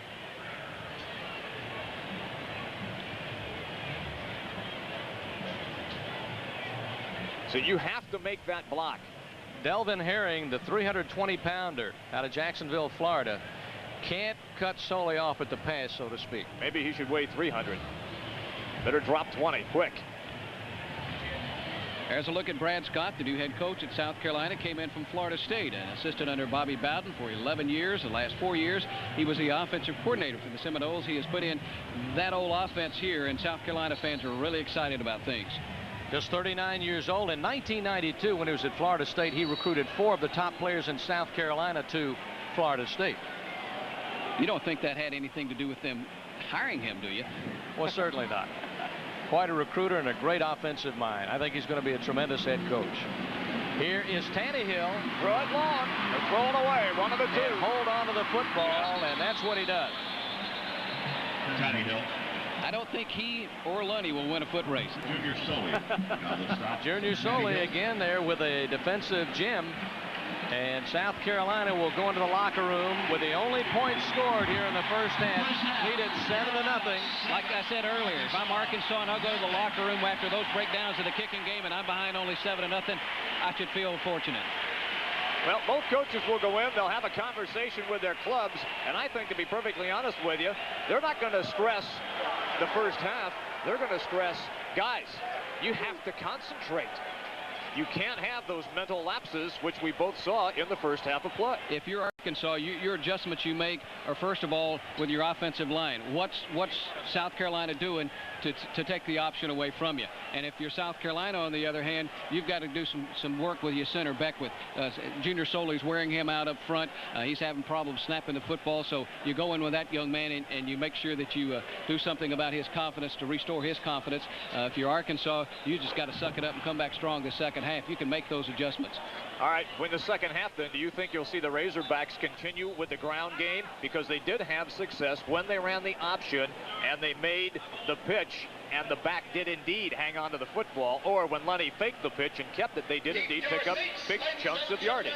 The ground game is Arkansas's bread and butter, and I don't think that you will see Arkansas get away from that. They did make an adjustment there in the second, or late in the second quarter, in the fact where they started pitching the football a little bit more than they did running the option. Well, Razor. Welcome back live to Williams-Brice Stadium, Columbia, South Carolina. Packed house here. Carolina leads it 7-0. The only touchdown coming on a 1-yard plunge by Pritchett, the big fullback, and it was all defense and a lot of big plays. Here's the first. Well, watch what happens here. This, of course, is the first big play of the game, and it is the block of the Arkansas Razorback field goal attempt. So there could have been points on the board at that time, but the Gamecock defense squelches it. Here's a fake field goal by South Carolina that doesn't develop. Arkansas read it perfectly. There's a big defensive end, Marcus Adair, in the backfield for Arkansas. Now the punt block. Right up the middle came the rush. And South Carolina had wonderful field position from that point. Arkansas's punter's last name is Wait. Well, he can't wait anymore. They may change his name at the half to Hurry. Hurry. And here's the only 6 points of the game. Right here is Pritchard from a yard out. And the Gamecocks were on the board. The extra point, of course, was good. And that's where we are as we get set in a few minutes for the second half of play at 7-0 South Carolina. Here are the stats, and they won't dazzle you offensively. Can you believe with a running back like Brandon Bennett that South Carolina's rushing yardage is -16? That is absolutely amazing. There you see the third down conversions. Carolina was 0 of 6, yet they lead 7-0. Charlie, I think we're just about set to kick this one off. If I'm Arkansas offensively, I'm going to go with some misdirection here in the second half. And if I'm South Carolina, I'm going to keep doing what I'm doing. I'm just going to yell at my wideouts to watch the football into your hands. Last time that man was in this stadium, he was the head coach at Clemson, and he beat South Carolina 45-0. They would love to see him walk out of here a loser tonight. Coming into tonight, these were the standings. Florida annihilated Kentucky this afternoon. Alabama beat Vanderbilt. And they're the Western Division standings. Arkansas's first league game, South Carolina's second. Brandon Bennett will field this one in the end zone. It'll come out to 20 on the touch. Bennett's a very dangerous man as a freshman against Memphis State, now the University of Memphis. He ran one back 99 yards. And last week against Georgia, Bennett 3 returns for 114 against Georgia, averaged 38 yards a return. He does not get to return that one. I know it's early in the second half. This is the first series, but this is a big series for Arkansas's defense. They would love to give the offense some good field position. They need to stop Carolina here. And contrary, it's also a big series for South Carolina's offense. You want to maintain ball control, take it down the field, and try to get something on the board and establish that you are in command of this game from the very get-go. Handoff, Bennett, big hole, great second and third effort out near the 30-yard line, close to a first down. Tackled by the strong safety, Karl Kidd. Well, we talked about Brandon Bennett in the first half doing very little, but he starts off the second half with a big game. Well, you know, we talked about also what they had to do as far as matching up physically against Arkansas. On this particular drive, that's exactly what the Gamecocks are going to have to do. Look at the offensive line, push back the defensive line. Big time blocking that time by the Gamecocks up front. Tannehill to throw on second and short, guns it in and out of the hands of Cates. Second or third time tonight that he's had a receiver drop the football. If that first power, that's just good power football by South Carolina. If that's any indication, Arkansas is in for a tough second half. What Carolina did that time, instead of hesitating a little bit, they just turned and quickly gave the football to Bennett. We may see more of that here in the second half. I promise you that. Third down a yard. There you see Toby Cates' stats. 2 catches for 27. He dropped 3 in the first half. Second half just underway.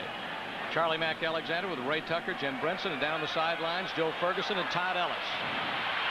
Tannehill would like to have that one back. Tried to go to Cates, overthrew him, and it was knocked down by number 44, linebacker Mark Smith. If you're a linebacker, you dream of getting in a situation like this. You see this in your dreams. Trent Knapp, Arkansas's middle linebacker, you always want a good shot at a quarterback. He got one at Tannehill that time. Well, just like that, Arkansas's defense holds. Gamecocks can't have any offensive movement down the field. They have to kick it away. Back deep is Karl Kidd. Up in front of him at the 45 of Arkansas is Peavy, as Darrell Jeffcoat stands on to kick. Special teams important here now, Charlie. You're going to have good coverage, and that's a big-time punt. Beautiful kick, fielded by Kidd at the 25. Looking for the alleyway. There it is. He's outside, cuts back against the grain, and he's into South Carolina territory at the Gamecock 40-yard line. The tackle by Rick Robinson. Is that a case of out-kicking your coverage? Karl Kidd on the carry. It's a situation where the special teams once again break down. Look, everybody bunches up in the middle, and the seam opens up. There is nobody there. Kidd's gone. He doesn't have the vision we have here. Why he cut back inside, I don't know. He had a blocker in front of him. He is a speedster. He was a transfer out of Northeast Oklahoma. He has lots of speed out of Pine Bluff, Galloway, a senior, and they need his leadership this year. That was a 35-yard punt return by Kidd. And on punt coverage, you have to cover the field. You have to have containment on that kick returner. It's that simple, and they didn't have it. Arkansas's quarterback, Barry Lunny, talking to running back coach David Mitchell and head coach Danny Ford. There you see the numbers on Lunny on the night. He was 10 of 12 for better than 200 yards last week in a win over SMU. Of course, this is a different ball club. They're on the road tonight in front of hostile fans, 70,000 plus here in Columbia, South Carolina. Official count 71,542. And there is Brad Scott, offensive genius at Florida State. Charlie Mack, as we look at the stadium here, tip of the hat to Southeastern Conference football fans. Opening Saturday of SEC football last week, SEC teams played in front of better than 580,000 fans. That's why Arkansas and South Carolina elected to jump to this league. 2 great additions to the Southeastern Conference. Here comes Arkansas after the 35-yard punt return by Kidd in South Carolina territory. 3 down linemen for the Gamecocks. Expecting pass. Lunny on the option will pitch it back to Malone. Malone is hemmed in after he gets about 3 yards on the play by Tony Watkins, a strong safety. We've got a couple of players pushing each other. There's Malone gets up, and remind everybody of the fighting rule in the NCAA this year. Anybody involved in a fight is out this game, misses the next game. If you come off the bench, like if the whole team comes off, they're out for the next game, the head coach also. Look at the secondary come up here. If you're a running back, you're Oscar Malone, you can't hesitate there. You got to turn it upfield. 2nd down 7, Arkansas. Lunny back to throw. Man open. Pass caught. What a catch at the 11-yard line by J.J. Meadows. And a penalty marker down back at the 40-yard line. And we'll wait for the officials and their indication. Generally, when it's dropped in that area, it is a holding penalty. So the pass that covered 29 yards is going to be called back. Lunny laid it out there, and the little guy ran to it. J.J. Meadows, he had to come back to get it. But once again, as we said, the penalty will negate the big gain for Arkansas. The Hogs have done it all night long. They've shot themselves in the foot. We have offensive Holding. on the right team to 10 yards. Repeat the down. So it will be 2nd down at 20 for the Razorbacks, and the ball pushed back to the South Carolina 47. Well, that's obviously a big break if you're a Gamecock fan. If you're an Arkansas Razorback fan, you're cringing right now. 7-0 ball game. Carolina with 13-12 remaining in the 3rd quarter. Spread set for Barry Lunny Jr. and company. Defense in close. Here comes the blitz by South Carolina. Lunny fires. It is caught at the 31-yard line, a yard shy of a 1st down, complete to Shannon Sidney. Mike Cherry on the reception. Shannon Sidney, a redshirt freshman out of Russellville, Arkansas, which is the hometown of Corliss Williamson, who was the MVP in the Final Four a year ago. This guy has breakaway speed. If Lunny gets it to him on the corner, he can make it a big play. And when you talk about his breakaway speed, Gamecocks in man coverage in the secondary that time, and generally that pays dividends for the offense, and you saw it on that play. 3rd down and 1 from the Carolina 31. Lunny pitched back. Malone against the grain to the 25-yard line. 1st down, Arkansas. That's a gutsy call if you're Danny Ford and his offensive coordinator to get that ball on the corner. As many problems as you've had tonight on the option play. Once again, Barry Lunny takes a big shot. He's going to be sore. I mean, really sore after this game, because the Gamecocks are hitting him every opportunity that they get. Danny Ford, with his ties to the state of Alabama, has gone in there and recruited some pretty good players, Oscar Malone being one of those, Dean Peavy another. 1st down and 10, Hogs. Carolina with a 4-man front defensively now. Give to the tailback, Malone. Gets it to the 21-yard line. Oscar Malone. He'll get 4. Tackle by Hank Campbell, linebacker from Charleston. This is a carbon copy of what we saw in the 1st period for Arkansas, where the offensive line dominated. They open holes. They're doing that right now. I don't know what adjustment they made at the half, but they made one. Malone now 13 carries for 42 yards. And the Gamecocks now are going to have to make a defensive stand right here. Carolina back to the 3-man front.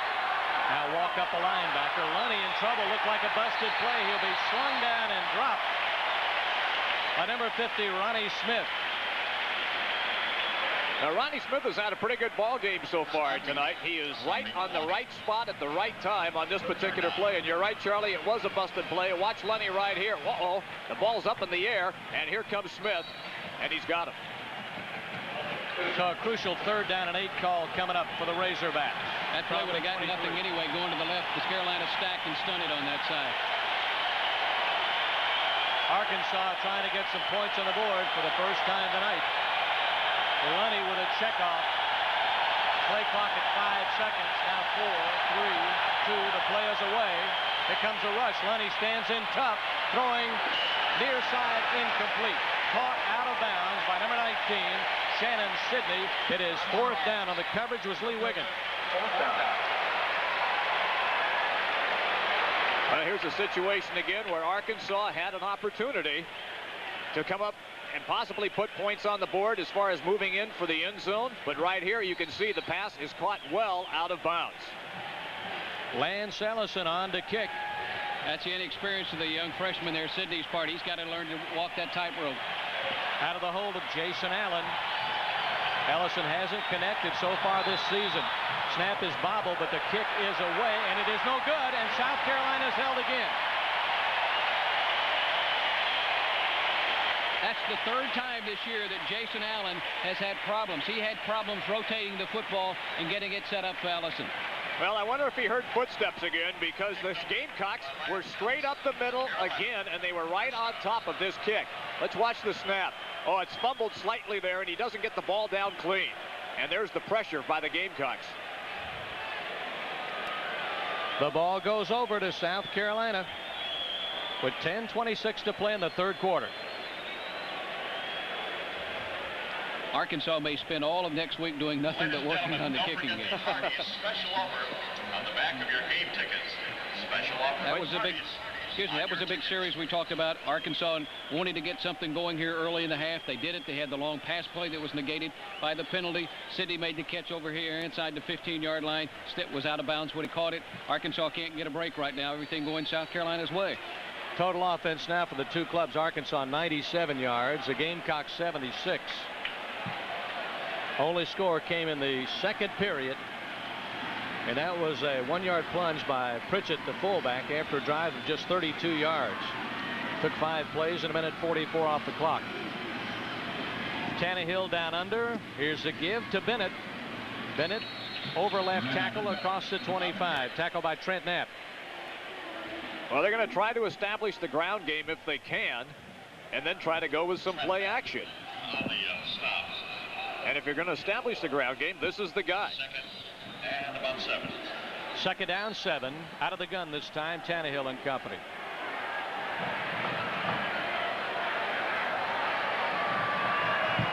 Corners up close on the wideouts. Tannehill looks, throws short.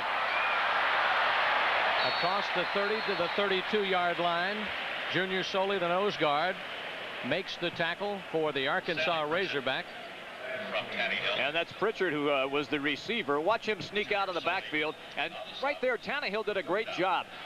He was the outlet receiver.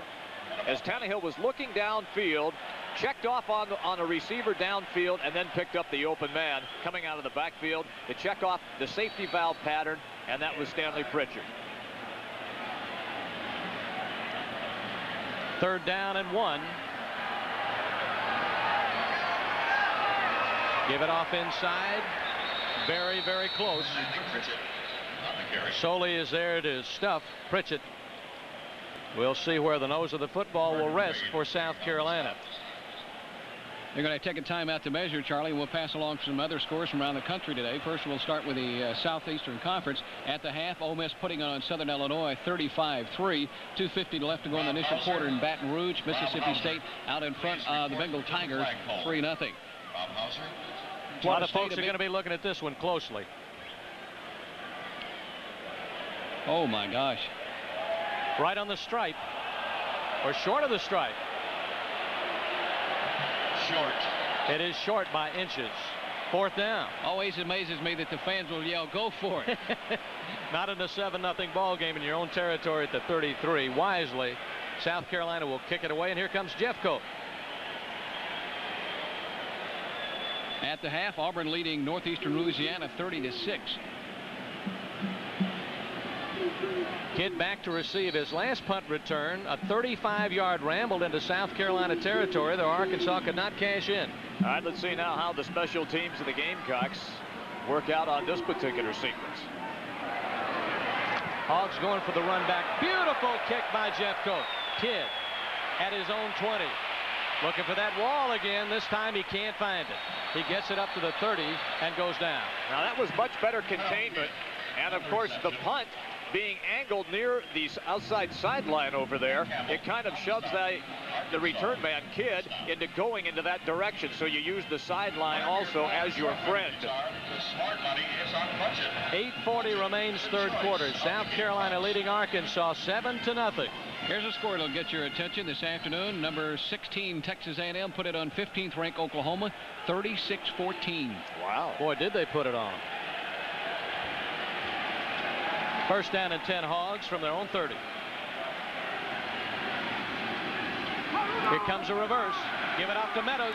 He can fly, but he's got nowhere to go. He takes a pop at the 31 from David Turnipseed, number 91, the senior out of Spartanburg, who missed the last half of last season, had surgery to repair a torn tendon in his finger. Well, Turnipseed stood his ground and did not take the fake as they went away from him. And also Tony Watkins came up defensively from his secondary spot. He wasn't fooled, and he's also in on the tackle. There they are, right there. Going to give him 2, make it 2nd and 8. Mark it at the 32 of the Hogs. Lunny to throw on 2nd down. Going long for Meadows. Can't get to it at the 35 of South Carolina. Covered pretty closely there.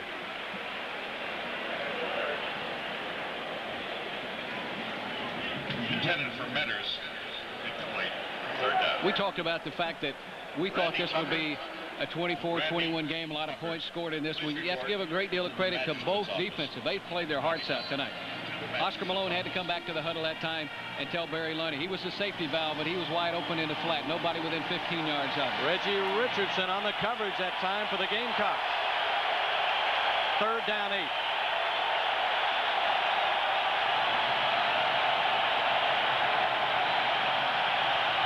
Lunny back to throw. Sidesteps a man, fires complete. And after the 41-yard line, right at the 1st down marker, the tight end hauling it in, Carl Johnson, with a pop from Ronnie Smith, the linebacker for the Gamecocks. This could be one of these left foot, right foot spots. And we'll talk about that right after you watch the completion here. Ronnie Smith, linebacker for Carolina, is down, being attended to. It is 1st down. Lunny with a quick release to get that one in there. He just drilled it. There's a look at Ronnie Smith, the junior from Athens, Georgia, being attended to down on the field. I'll tell you about Barry Lunny. And of course, I know you know this very well, Ray. He's one tough customer. He has stood in on the pocket on several occasions and delivered the ball, been smacked right in the mouth. His story, he played last spring. He elected to play baseball, and Danny Ford said, you go ahead and do so. We'll take another look at the injury right here. All right, now watch Smith come up. And he gets it caught in underneath right there and kind of rolled the ankle. We'll get back to the Lunny story in a moment. Well, they gave him the left foot spot, so when he got the left foot spot, it was enough yardage for the 1st down. 7:26 to go, 3rd quarter. Carolina up 7-0. Pitch comes near side. Oscar Malone coming up on the outside and turning in a great play. Aubrey Brooks, the linebacker, he sniffed it out, saw it coming, took off like he was shot out of a gun, and tripped him up. Well, they've seen it so many times that they've made adjustments, and there is Brooks knifing his way past the intended blockers and making the play. Good defensive call by the Carolina coaching staff. They shifted the guy over, and then he came on the blitz, and he was right there, and there came the pitch right in his lap. Meadows back in the ball game as Arkansas looks at a 2nd down and 14 from its own 37.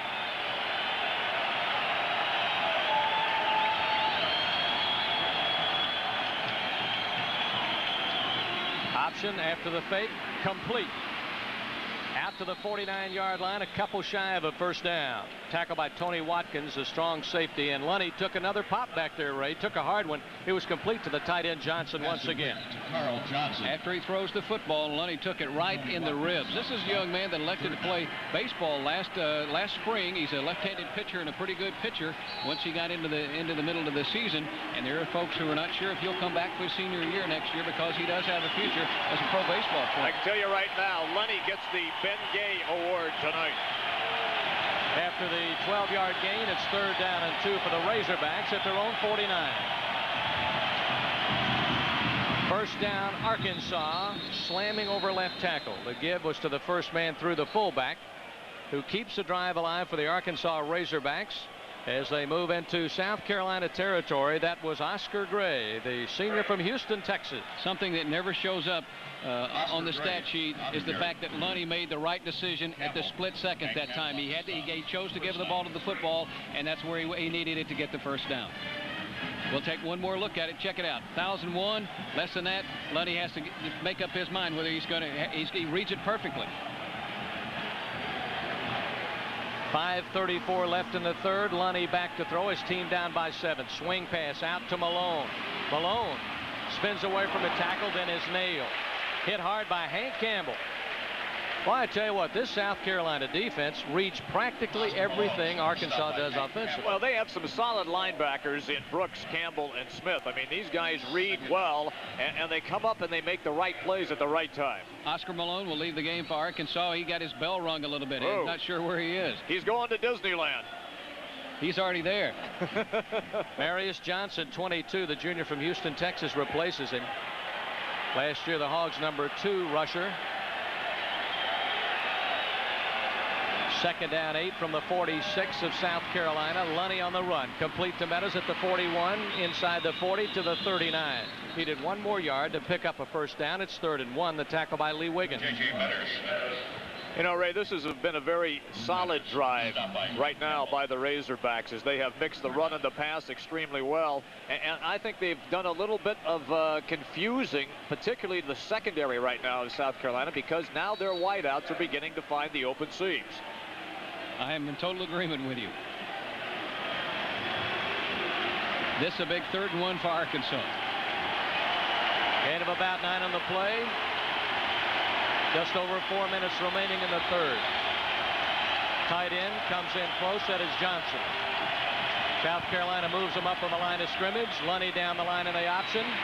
Has the first down and more inside the 35-yard line of South Carolina. Barry Lunny. Straight option down the line. I don't think he had any notion of pitching whatsoever. Didn't want to take a chance with a bobble, and there have been some errant pitch outs several times by Lunny. The right side of the Carolina defense has been killing Arkansas. That's a good call by the offensive coordinator. Went away from the strength of the defense. Barry Lunny, you said pitcher on the baseball team, had a 4-4 record. 35 is where they'll mark it.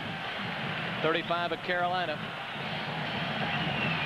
3-man front for the Gamecocks. They've really mixed up their defenses. Here's a give to Marius Johnson, and he'll work his way down and crawl to about the 26. Tripped up by Benji Young, number 49, the sophomore out of Rock Hill. Well, remember we talked about Arkansas possibly being more physical. Right now, they are displaying that physicality on this particular drive. They are controlling the line of scrimmage. They're up front people. Mark it just outside the 26. Second down and about a yard and a half to go. Give up the middle. He didn't get it. Give it off to the fullback. Met in the hole by David Turnipseed, young man who had 14 tackles against Kentucky in 1992, and in that game he had 8 unassisted stops. Charlie, back wasn't there a Turnipseed that played for Mississippi State forever? That's right. Weren't there like brothers there or something along those lines? I don't think they're related, but yes, there was. 77 degrees was the game time temperature, and I'm starting to see some guys sucking a little air here on both teams. Third down, a very short one. Nose of the football just inside the Carolina 26. 7-0 South Carolina leads it with 2:16 to go in the 3rd.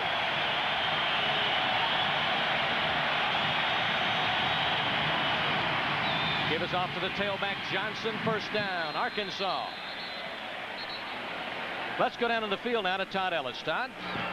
Thank you, guys. I just heard you make the comment. You're seeing some fatigued players down here. Carolina's defense has been on the field a long time, and we talked about the 4th quarter factor and this big Arkansas offensive line. You get the feeling, like last year's game, they're starting to wear down the Carolina defense. We'll have to watch that as we move into the 4th quarter. First down and 10 Hogs. Ball marked at the South Carolina 22. Perry goes to the far side. Meadows comes to the near side. Straight pitch. Marius Johnson with a cutback. Inside the 15-yard line where he's too shy of another first down. It's second down coming up. Here's an interesting stat on as a player down on the field. We'll take another look at it. Marius Johnson, a 5'8" junior. And he is really a good scat back. But what we're seeing here is the freshness of a new face and a new talented player in the Arkansas lineup. There's no doubt about that. That is Robert Smith down, number 44, the sophomore out of Sumter, getting his first start of the season. He did not start in the first game. Arkansas doing a good job here in the second half, Charlie Mack, and mixing things up a little bit. They don't not just sticking to their guns, sticking to that option play. You're seeing them on the quick pitch. You're seeing them on the option. You're seeing them getting on the corner, throwing the football a little bit. Let's see if we can see how the injury came to Smith. That's the right ankle. And watch what happens here when all the players collide. It gets caught underneath. And twisted. And Smith is now up and dragging the ankle. Prior to this first down, Arkansas had 3rd and 1. And, guys, I honestly believe that if Arkansas had not made it, they may have gone for it on 4th down. The problems they've had in the kicking game. I think so. I think they had to. And that's a bad sign. He tried to put some weight on it and then decided that he couldn't do it. Still attempting to do so. But he's in great pain. 2nd and short, 2nd and a couple. Ball just inside the Carolina 15-yard line. Arkansas trying to get its first points of the night on the board. Last time they were down here, couldn't get it in. Blocked field goal. Or missed field goal, excuse me. Wide left. Straight pitch. Johnson gets a block in the corner. Penalty marker down. Inside the 15 to the 13. Another penalty marker flag. It'll go against Arkansas, an illegal block on the corner. Marcus Johnson. Campbell and Wiggins on the tackle. And another Gamecock getting up very slowly around the line of scrimmage. And that's Turnip Seed, but he's up. Illegal block. Well, Ray saw it right away. So I've really been impressed with South Carolina's defense, as you guys have tonight. On that particular play, We have an illegal block, a block in the back, and 15-yard penalty. Repeat the down. I think it was Perry. Yes. The split end. We'll take one more look at it. And again, Arkansas shooting himself in the foot. We did not see the illegal block, but you see the flag already there. Either Perry or Eubanks. Let's take a look here. Eubanks is 9. Eubanks, number 9, was the guy with the infraction. That pushes Arkansas back to the 30-yard line. They were looking at 2nd down and 2, and now they're looking at 2nd down and 17. Tremendous support from the South Carolina secondary on the play. 3-man front. Expecting pass. Lunny back to throw. Swings it out. Far side. Malone back in the game, has it, and he's horse-collared at the 27-yard line by Ronnie Smith. Well, that's good defensive coverage that time by South Carolina. Yes, they came with some people and tried to put some pressure on Lundy, but then they spread out and covered that little flare pattern. Generally, you think this is a pretty safe pass. All right? But when you see the pass go, look how many shirts are out there. Look how many Gamecock players were in that area. There's an Arkansas player shaken up on the far sideline, and it may be Oscar Malone. He had gotten a pretty good breather, and that's the first play he'd been back. Marius Johnson had spelled him for a while. That does not look good. He had his bell rung, as Ray said a couple of plays earlier. Now it's either knee or ankle. I'm not sure if we will get an opportunity to see a young man by the name of Madre Hill, a freshman out of Malvern, Arkansas, high school All-American. He has not seen any playing time this year, and I know Danny Ford would love to redshirt him, but here you see the play, you see his knee a little bit. 3rd down and 14. Arkansas's got to have it. Lunny standing tough with time. Man open across the middle. Dropped at the 5-yard line. Shannon Sidney with a perfect toss could not hang on. Well, it's another case in point of what we've seen throughout this game. Perfect execution by the offensive line, by the quarterback, Lunny, and then having the wide receiver not catch the football. That hurts Lunny all day. Great job by the offensive line. Gave him all day to throw the football right on the money. And Sidney, who had to reach up a little bit, it was not exactly on the money. Can't find a handle on it. Turned his hands the wrong way to catch it over the middle. Certainly a pass he should have caught. 43-yard kick coming up for Lance Ellison would be, again, I keep saying this, Arkansas's first points. This one is wide right, and South Carolina's done it again. They've held. Well, with 37 seconds left to go in the 3rd quarter, it is still a 7-0 Carolina advantage. And miscue after miscue after miscue. I keep thinking Arkansas is going to run out of bullets. How many times can you shoot yourself in the foot? At the 10:26 mark in this period, it was Ellison on for a 40-yard kick. It was wide left. This one from 43 is wide right. That's why I'm not in coaching. I told you a second ago I wouldn't be surprised if 4th down. Of course, it was like 4th and, 17 or something. That's probably the reason they kicked the field goal. But well, it didn't pay dividends, that's for sure. Boy, there's a big-time tape job right there. You got it. That's Robert Smith. We won't see him again tonight with that bag of ice on him. Arkansas, two golden opportunities. They had the illegal block, pushed them back 15. Sidney drops the pass inside the 10-yard line. It would have been a first down. That was a 16-play drive for Arkansas that ends up with a missed field goal from Ellison. 37 ticks left in the third. Carolina hanging on to that 7-0 lead. Tannehill to throw. Pressure from behind. Ball batted down.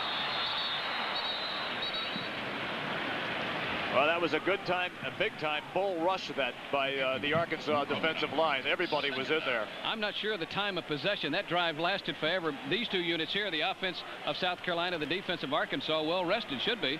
Now watch Vernon Wade right here with a big paw up there to knock it down. On the top of your screen, Connolly 94, guy had two hands full of jersey. Again from the gun, Tannehill tries to get out of trouble. Fires on the run low, incomplete at the 30. Well, that offensive line of the Gamecocks is going to have to give Steve Tannehill some time to throw the football. You don't want him having to scramble out of the pocket. You want to give him a chance to set his feet and pick out his target. Now watch right here. Tannehill is set, wants to let it go, but here comes the pressure. He's got to get out of there. Now he's on the move, and obviously he can't make that pass that well on the run. And Thomas Pritchard can't hang on to it. It'll be 3rd down and 10.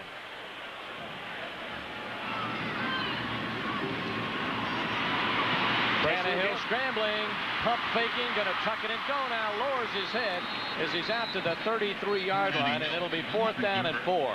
Charlie Mack, that's a big defensive play for Arkansas for the simple reason that the Razorbacks get the football back in a hurry, and South Carolina's defense, which we talked about a while ago, that looked like they were winded, they're right back out on the field after 3 plays. And look at him scramble one more time, trying to arm pump and trying to buy some time for himself. But like I said, the wide receivers have to come back and give him some help. You have to break off your pattern and free yourself so that your quarterback has an opportunity to throw the ball to you.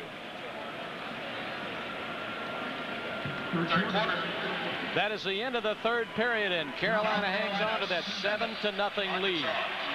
And it will be most interesting, gentlemen, to see, as we've been talking about, and it's been alluded to down on the field, how long the South Carolina defense can play that hard, be that active, come up with so many big plays, and not be just extremely fatigued here in this final period.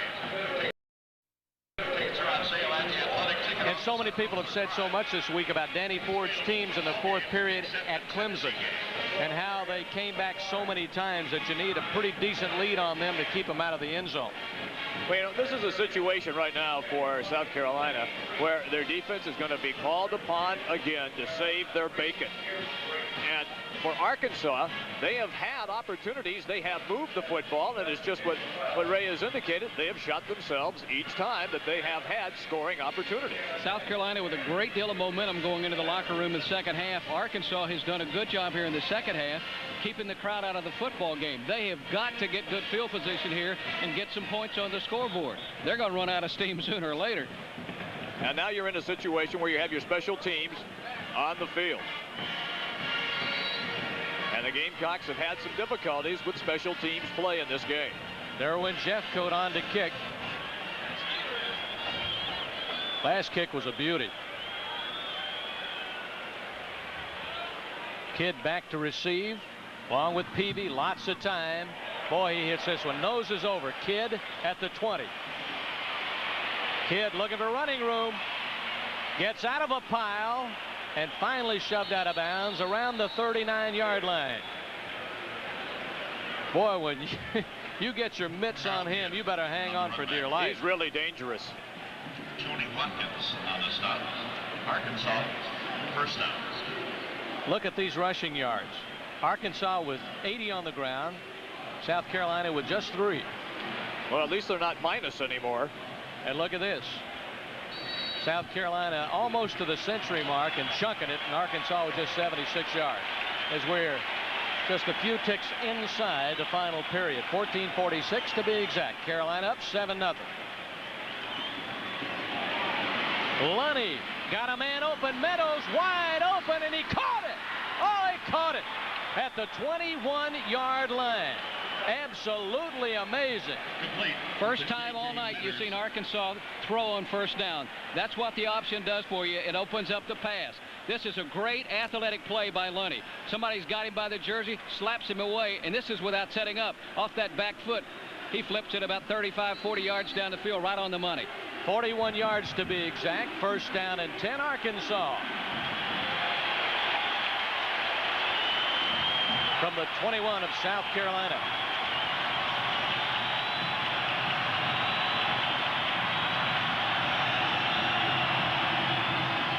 Lunny to Johnson. Loses a yard. Tackle by Stacy Evans. Well, Stacey Evans is having an all-world game here tonight. He's been involved in so many plays and has been a standout guy the entire contest. And once again, it is Evans who breaks through, frees himself from the would-be blocker, and wraps him up and takes him down. Last year he had 8 sacks, and that was too shy of a school record. Excuse me, Arkansas's fullback took the fake and fell on the ground that time, did not block the guy. Second down 11, now from the 22 of South Carolina.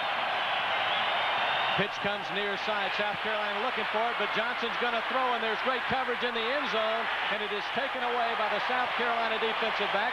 It'll be ruled incomplete. That is Chris Abrams, a sophomore from Waynesboro, Georgia, getting the start tonight, and he did one heck of a job. Well, Abrams wasn't fooled on the play. When you're a defensive back, you have to go with your wide receiver. You see it right here, and Abrams is running step for step.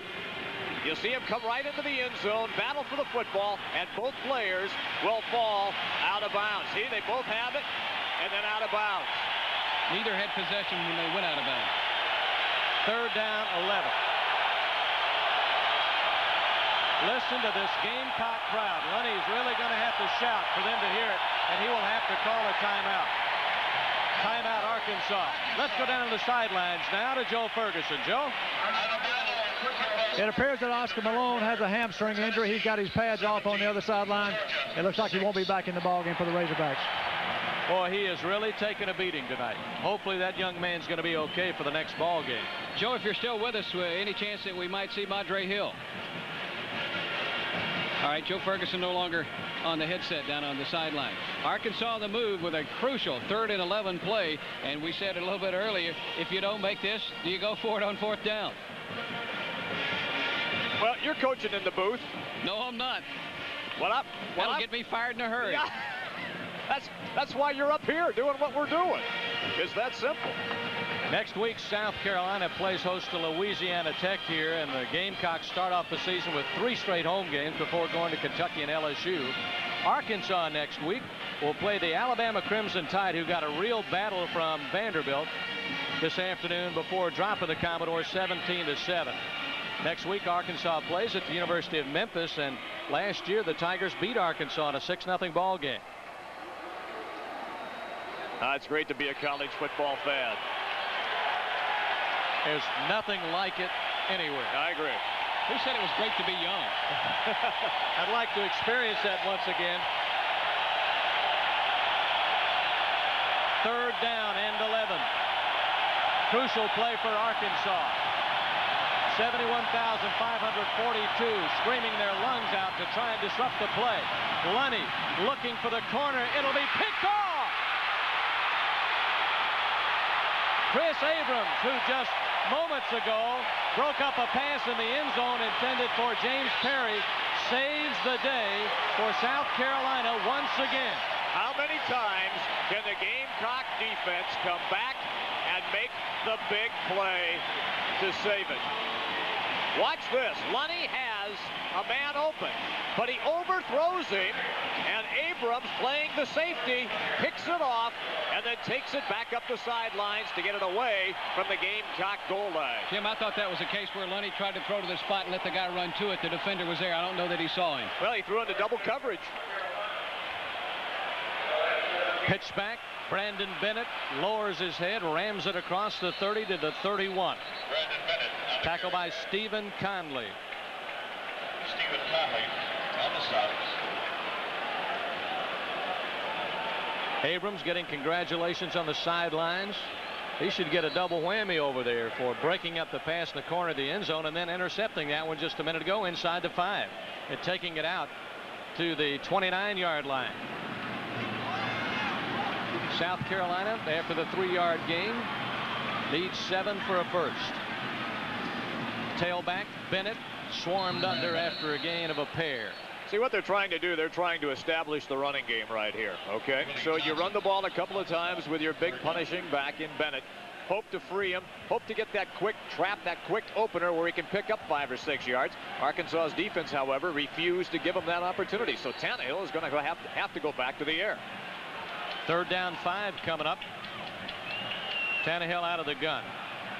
Now they shift into the I. The fullback is Pritchett. The tailback is Bennett. Play fake. Tannehill to throw. Oh, it's caught by the tight end Boomer Foster. Foster tight roping down the far sideline. Gets it into Arkansas territory. I think, let's see, where are they going to spot it? No, it'll be on the South Carolina side of the 50. Well, Tannehill has all the time in the world to make this throw. When he has that time, he throws the rocket. And right there, Foster, with the good hands, makes the catch. You see him step out of bounds, so the official was correct with that call. Gain of 12 on the play. 1st down, South Carolina with just over 12 minutes remaining. Gamecocks lead it 7-0. Quick count. Tannehill fumbles it after handing it off to Bennett and loses back to the 37-yard line. So he will lose on the play 9. All right, watch him pull away from center. And then I think he just lost it. I think the ball just squirted out of his hands. I think it may have hit either the fullback Pritchett's thigh pad, possibly.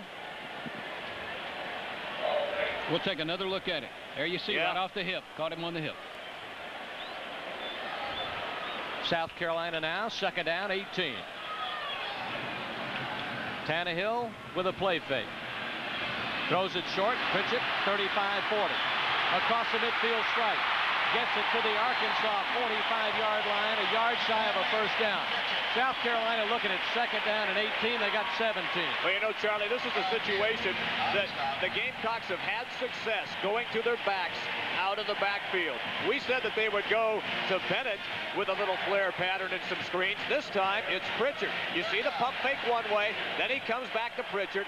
Running room here. Nice cut back into the center of the field, and he's 1 yard short of the 1st down marker. Boy, what a beautiful setup on the play. From the 45, quick count. Tannehill fumbles it. And the marker slide. Never got underway. Too many folks jumping. Well, it got underway, but looked like South Carolina had about 4 or 5 guys off sides jumping a gun. Tannehill once again dropped the football. It was should be very illegal quick procedure. count. Yeah, illegal procedure against We have South a dead Carolina. ball, Right. illegal procedure, false start on the offense, your 5-yard penalty, repeat the down. Well, here we are again, gentlemen, after a spectacular play.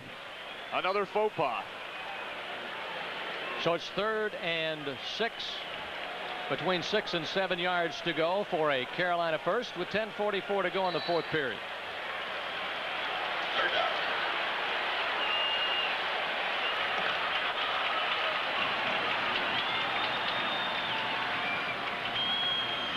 Tannehill with time fires it away from the intended receiver, far side of the field around the 41-yard line, intending it for Thomas Pritchard, 84. So it's 4th down. Excuse me, Charlie. Tracy Cantaloupe with excellent coverage for Arkansas that time. He was all over him. It was good coverage. Tannehill did indeed have time, but this time they did the roll, trying to roll away from the big rush that Arkansas was putting on, and he did have time, but just couldn't make the pass happen because of the coverage. South Carolina offense did their job that time, got themselves out of a hole, gave the defense some breathing room, or some time to get a little rest, and now they have a chance to pin Arkansas back deep in their own territory. With the exception of that 2nd down and 1 play where they got up to line very quickly and then botched the play. Kickoff by Jeffcoat, wobbly kick. Somebody may have gotten a piece of it. Fielded by Peavy at the 20. Peavy up to the 25.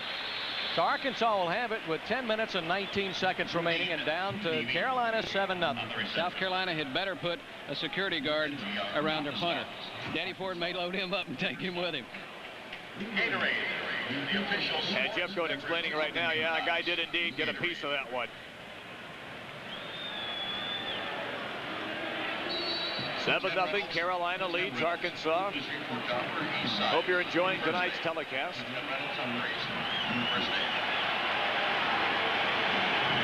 Lunny with a 3-man front staring at him. Fires it long, man open, dropped in and out of the hands. It would have been a tough catch at the 45. A very tough catch for James Perry. and he can't hang on. Anytime you go for that sideline pattern, the ball has got to just be a perfect throw. And that was a very difficult catch to make by Perry. Brad Scott, South Carolina coach, trying to pick up his first win as a head coach, and Danny Ford trying to pick up his 103rd career win. His team down to the Gamecocks 7-0 from the 25, 2nd and 10. Lunny in trouble. Wanted to pitch it back to Johnson, but he was smothered. Ronnie Smith was all over him, along with David Turnipseed. Well, once again, it's that Gamecock, the defensive front line, that makes the penetration this time and fouls up everything. He had no opportunity to pitch the football. Smith slowed him up. Turnipseed polished him off. It's a loss of a yard, 3rd and 11.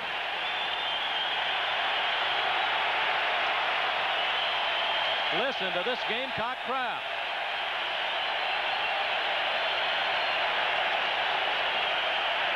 Lunny to throw on 3rd and long, dumps it off short, knocked on the seat of his pants. Never had time really to deliver it the way he wanted to. We could easily see the SEC Defensive Player of the Week come out of this ball game. There's been some great defense played. Carolina's defense has done a tremendous job, as has Arkansas. Lunny dropping back when it didn't have any time at all. Very wisely just ditched the football. And that was Damian Youngie on the play, the 6'3", 235-pound redshirt freshman out of Orangeburg, South Carolina. Now the Hogs are going to have to punt it with Matt Waite. High hanging kick will go out of bounds around the 50-yard line. 9:20 left in the ball game. Carolina clinging to that 7-0 lead, and pretty fair country field position as they mark it just inside the 50 on the Carolina side of the field. And the Gamecock defensive unit, Charlie, gets a standing O, and well deserved.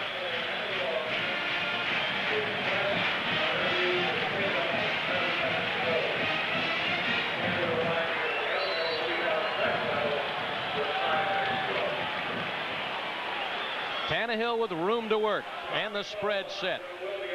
Inside, out of the shotgun to Brandon Bennett, who'll get about 2 on the play. Ridden down by Willie Johnson, the senior from Lufkin, Texas. You know, Ray, I'm really impressed by the way that the respective linebacking cores have played for both teams tonight. We talked a little bit about South Carolina's, but Arkansas's linebacking core, they have been on top of almost every play, too.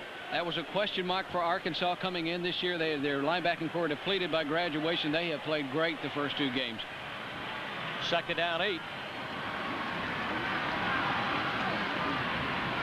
Low snap. Tannehill dropped by Brandon Bennett, thrown low, a tough pass to catch, but catchable at the 46-yard line, and it's 3rd down. Well, more difficulties with the snap, particularly when they run out of the shotgun. And that forces the timing of your quarterback to be off immediately. So he gets a little jumpy feet back there because he's fishing around trying to find the ball on the ground. When you're the quarterback, you got other things to think about, whether or not the snap's going to be good or bad. Both teams offensively quite different from last week. Each team had 30 first downs against their opponents. Not anywhere close tonight. Big play for Pritchett, the fullback. That's the same play earlier on South Carolina's last series. They ran to the other side.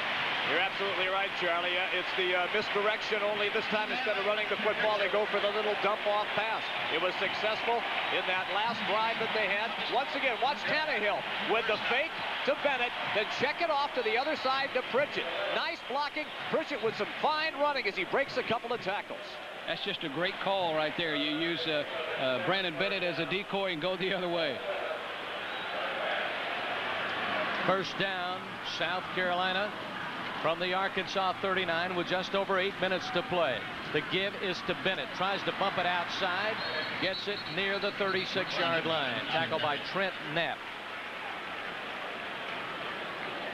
If coming in you had told me that Bennett would have 37 yards rushing with 7:52 to go in the game, I'd tell you Arkansas would be up 2 touchdowns. Oh, I know. And it's just what the 3 of us had discussed prior to the game. We thought that there were going to be lots of points in this game.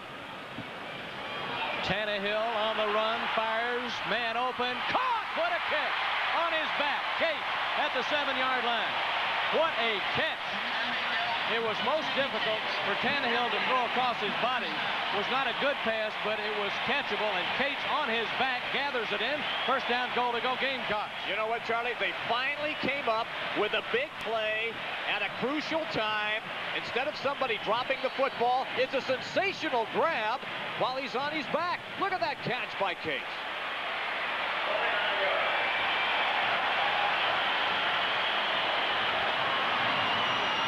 Tannehill on a first and goal to go call. Low snap again. Tannehill shuffle pass. Pritchett inside the 5 into the end zone.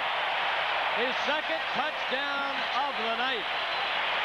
Second touchdown of the night for Stanley Pritchett, the junior from College Park, Georgia. Well, that was just power on power. Watch Pritchard right here off the slow snap. Here's the little flip ahead, and Pritchard does it all. The hole opened up, and then Pritchard ran over 3 would-be Arkansas tacklers. Score comes with 7:16 to play, and now the point after coming for South Carolina from number 14, Reed Morton.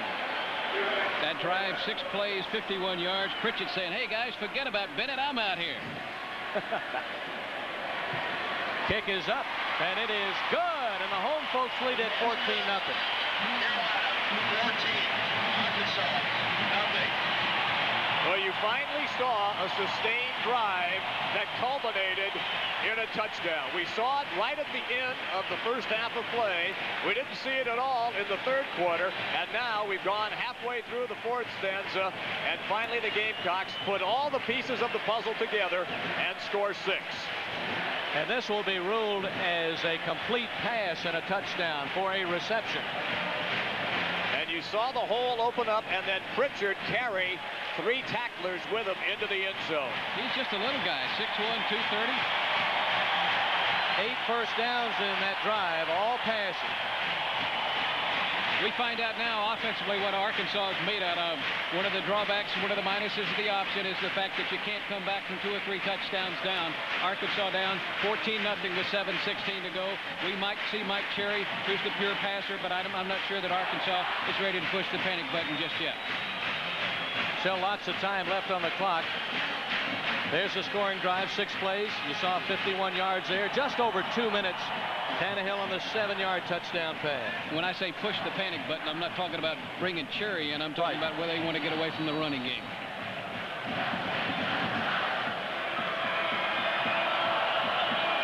Simpson ready to kick it off for South Carolina with 7:16 to play. And Carolina with a 14-0 lead. Meadows camps out under it at the 6. Meadows looking for running room. It's not there. Goes out just as he crosses the 20. A swarm of Garnet jerseys over on the far sideline. Terry Cousins stopping J.J. Metters, Arkansas, first down. Well, we'll see now if the South Carolina defense still has wind in its sails, and if they can play as solidly as they have throughout this entire game, or if they are a little bit tired. And we'll also find out right now if Arkansas can have a sustained offensive drive. Mike Cherry, the quarterback for Arkansas, for the 2nd time tonight. Last week, 3 of 6 passing against SMU. Goes on the quick pitch this time. Trying to get outside Montre Hill, and he's to the corner and banged out of bounds, but not after picking up a first down at the 35. Ray, you talked about this guy being player of the year in high school.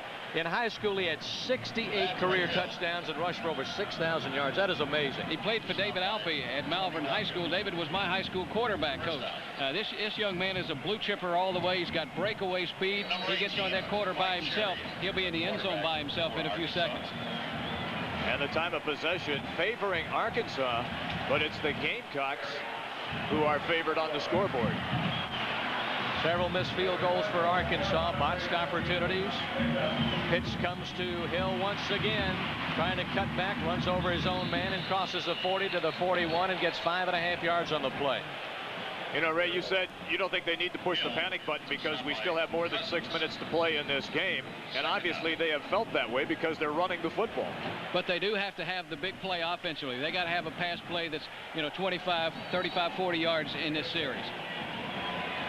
Well, they certainly have to keep their minds, besides on the pass, on Madre Hill, who carried it a couple of times with good chunks of yardage each time. Once for a first down. Now Arkansas is just over 4 yards shy of first down on second down. 6:21 remaining.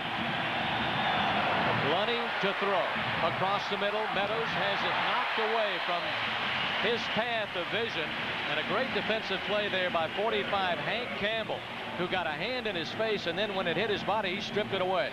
Well, Campbell has been on an awful lot of plays in tonight's game, and he has basically been a big-time tackler. We've seen some of his hits. Here he shows his skills at going after the football and knocking it away from the receiver. Cherry checked off at the line of scrimmage, Charlie Mack. And that time, I thought he didn't wait for Meadows to clear.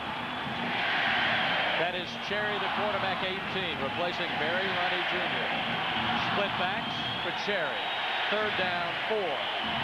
Back to throw Cherry across the middle, man open, in and out of the hands of Marius Johnson. And it looked as though if he'd caught it, Ray, he had the first down easily. That's been the story for Arkansas all night. We'll take another look at it. Right into your living room, right in the hands of Marius Johnson. No reason why he didn't catch the football, but nobody feels any worse than he does. So it is fourth down, and Matt Waite will kick for the Hogs. And there is a guy with a lot on his mind right now, Arkansas head coach Danny Ford. South Carolina goes for the run back, and Waite hits it off the side of his foot, but it gets an Arkansas roll inside the 20, rolling to the 16-yard line. Well, it wasn't pretty, but it sure was effective. The Arkansas offense is not going to do it. The defense has to make the big play. South Carolina's got it back, a 14-point lead with under 6 minutes to play. And there is Steve Tannehill with his head coach Brad Scott. You Arkansas fans, the Hogs at home next Saturday up in Fayetteville against the University of Alabama. There are tickets remaining, and I know Danny Ford, as he said, has said all along, he'd love to see a sellout up in Fayetteville next week. So get out and get those tickets.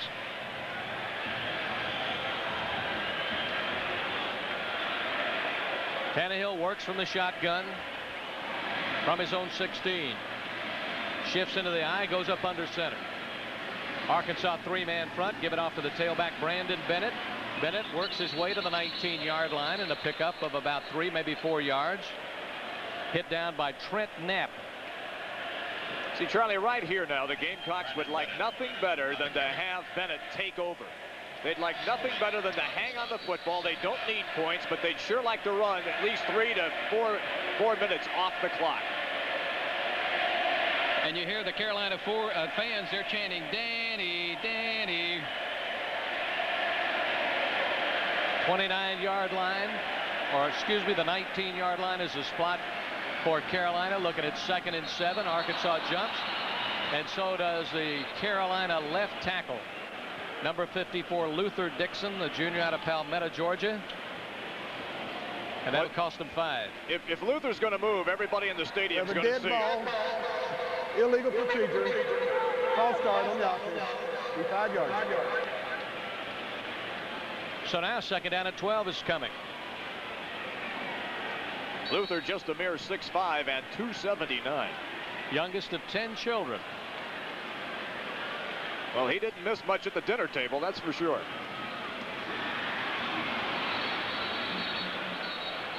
Not much there at all, and South Carolina will have 3rd down and very long coming up now to 6. Tannehill kept the football. It looked like he handed it off for a second, but he was sacked way back at the 11-yard line. Or excuse me, make that to 6. Well, so South Carolina has been going backward after holding Arkansas. 4:50 left. And now the Razorbacks, of course, call timeout. They want to stop the clock.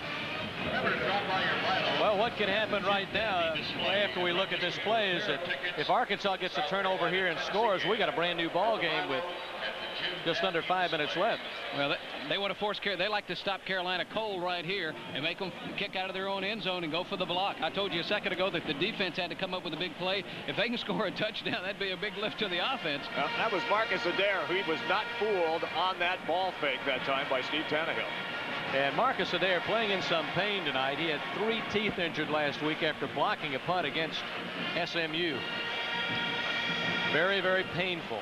Went to the dentist on 2 or 3 occasions prior to this game. Had those teeth rearranged. Interesting story about that young man, Charlie. He's out of Memphis East High School, and his coach had him running wind sprints because he was late for practice a couple of times. And the coach one day said, "You want to lift home?" And he said, "Sure." And he lived like 10 or 15 miles from practice, and he was walking to practice every day. Is how bad he wanted to play. Coach felt kind of bad, but he's turned into one heck of a football player. Transferred to Arkansas from Air Force. South Carolina's got a hold on to the football. 3rd and 20. They don't need to turn it over down here. If you're an Arkansas fan, you want them to do just that. Turn it over. Give is up the middle to the fullback, Pritchett, and he is to the 11-yard line, and the Gamecocks will have to boot it away. Junior Soley, the nose guard, on the tackle for the Razorbacks. Well, right there, you're just trying to maintain possession and get it away from the goal line so that you do indeed have some room to kick the football.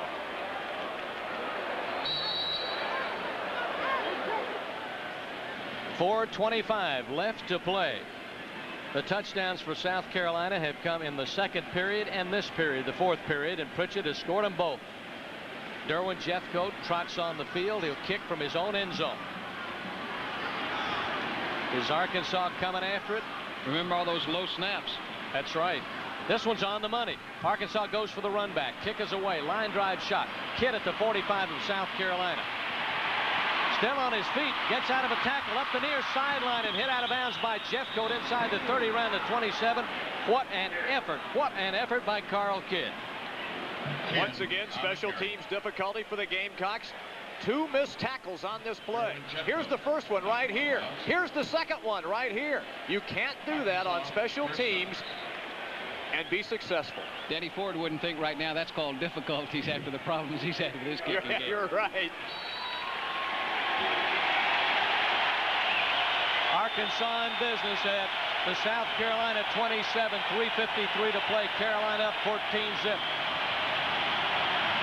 Cherry, the quarterback. Pop, I mean really pop by Stacey Evans. Boy, did he take a shot. Well, Cherry, great concentration, looking right down the middle, had a man open, but didn't get the chance to deliver. If there's a defensive player being named for this game, this is the guy right here. Watch the bull rush, and wham! That hurt me. Cherry's head went one way, the ball the other. Wow. 2nd down 10. Arkansas has 1 timeout left.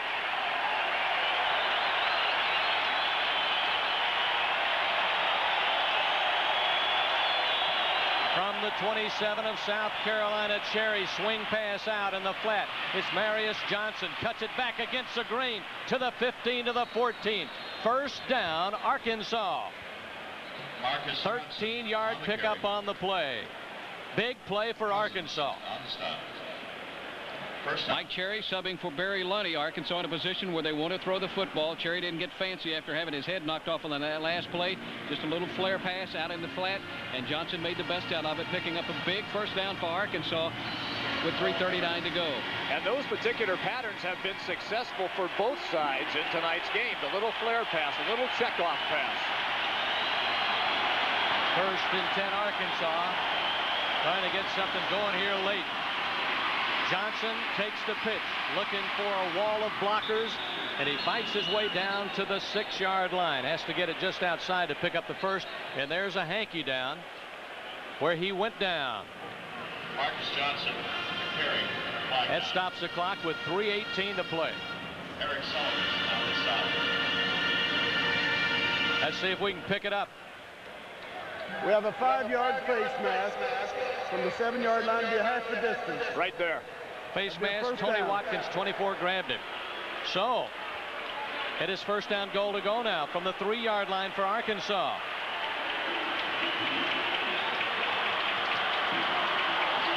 And this was all set up on a great punt return by Kidd for the Razorbacks. Well, he's been doing that all night. Kidd's had a wonderful game also. Here comes the crowd again. Three tight ends for Arkansas. Split backs behind Cherry. First down, goal to go inside the 5. Give it off to Marius Johnson. Fumbles in the end zone. Scramble for it. South Carolina has recovered and killed another Arkansas threat to score. These folks are going crazy, and they've got reason to go crazy. That is unbelievable. That is absolutely unbelievable. Ray, you talked about it in the first half. I know they don't have any bullets left, but there must have been one. Johnson with a second effort, trying to get that second effort. He just lost the football. Nobody put a helmet on it. He just gives it away. Ran into the stack, still had it there. Somebody reaches in, slaps it away with a hand.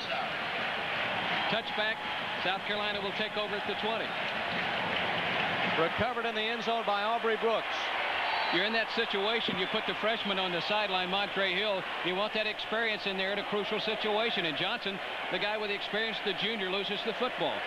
It was stripped away by Reggie Richardson.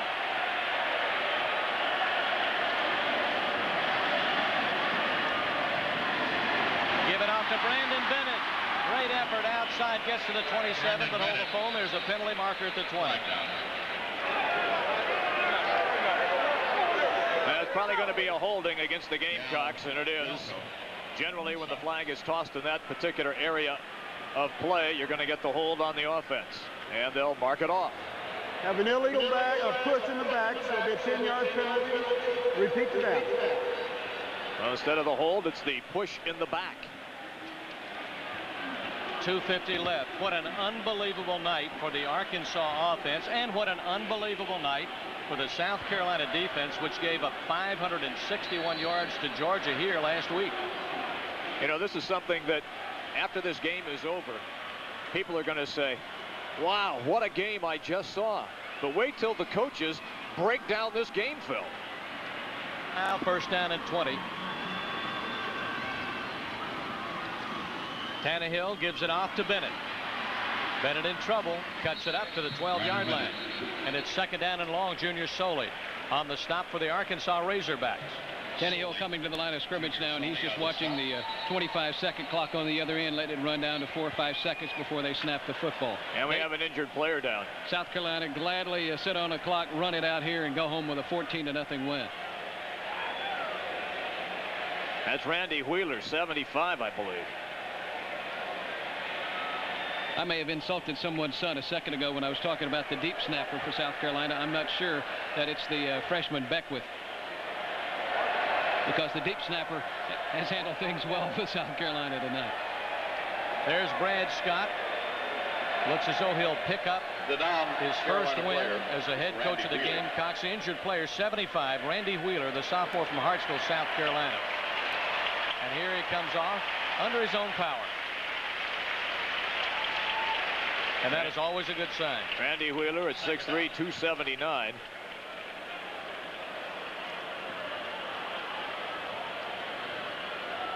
His backup is 67, Aaron Ponder, a junior from right here in Columbia. There's only one player on the Arkansas squad from Columbia. That's 91, Gino Bell, who played at Columbia High.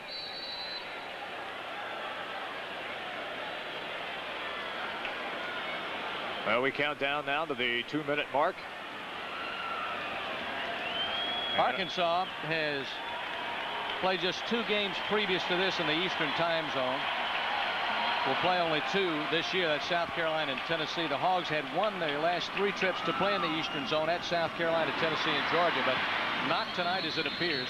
Prior to joining the SEC, Arkansas had played only 9 games in the Eastern time zone, and their record in the Eastern zone was 7-5. Well, Bennett again with another carry, and Arkansas calls timeout, and that is their last timeout with 1:43 left in this game. Danny Ford pulling his hair out. He's really disappointed in his team, not in the play of the defense and not totally in the offense, but the breakdowns in the kicking game very costly for Arkansas. Ford not accustomed to losing here. That's Carolina's new head coach, Brad Scott. Ford 7-3-1. No, he's 4-2 against South Carolina here at Williams-Brice Stadium. When you look at things, when you look back at a game like this, and something I alluded to earlier, when South Carolina loses its opening game at home and play at home the following week, they're 6-2. And now they're going to be 7-2. That's impressive, and it'll also be Brad Scott's first win as head coach of the Gamecocks. Just 1:43 left to go, and Arkansas has used its last timeout. What a tremendous, this is my first trip in here to Columbia, South Carolina for a football game. I was here as a sports reporter once doing some stories on the town and the facilities and the university as Arkansas joined the Southeastern Conference. But you're looking at Wheeler now walking the sidelines and maybe headed for the locker room. But watch here, he gets it from both sides and gets bent in half. But this is a tremendous environment for college football, is what I wanted to say. It's absolutely fabulous. Yes, absolutely fabulous. And this is what the SEC. It's like this everywhere, just about. Tannehill give up the middle. And there is Pritchett, the fullback, out to around the 25-yard line. But that is 4th down, and Carolina will have to boot it away with 1:32 and the clock running. Time left in the ball game. Again, Pritchett has had a fabulous ball game. He has scored both touchdowns in this game.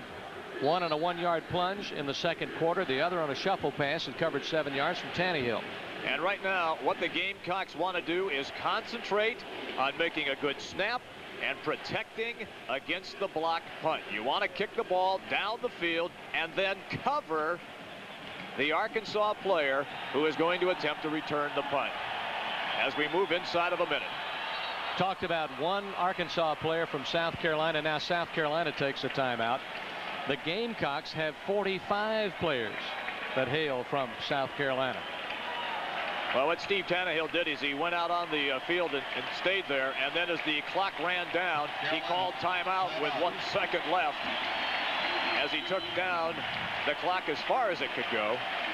And we are now at 56 seconds remaining in this game.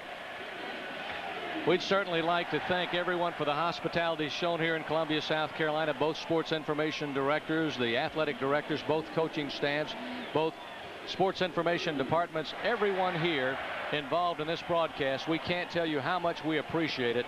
A great deal of class on both sides. It's been a wonderful evening for me and for everybody here in the booth, and of course the guys in the truck that provide you with the great pictures and the great replays, and we've had a good time. This is a combined effort. We'd like to thank Video Seat and the Arkansas Razorback Network for getting together and allowing us to do this and sending it back to Arkansas, as well as covering the state of South Carolina. On to punt is Marty Simpson, the senior, who was the #1 punter most of last year, averaged 35.6 a kick. Here comes the rush. He gets it away, a line drive kick. The most important thing was that he got it away. Now let's see what Kidd can do. He's got nowhere to go. He needs to get out of bounds, and that's what he does. Great kick coverage by South Carolina. 45 seconds remain in this ball game.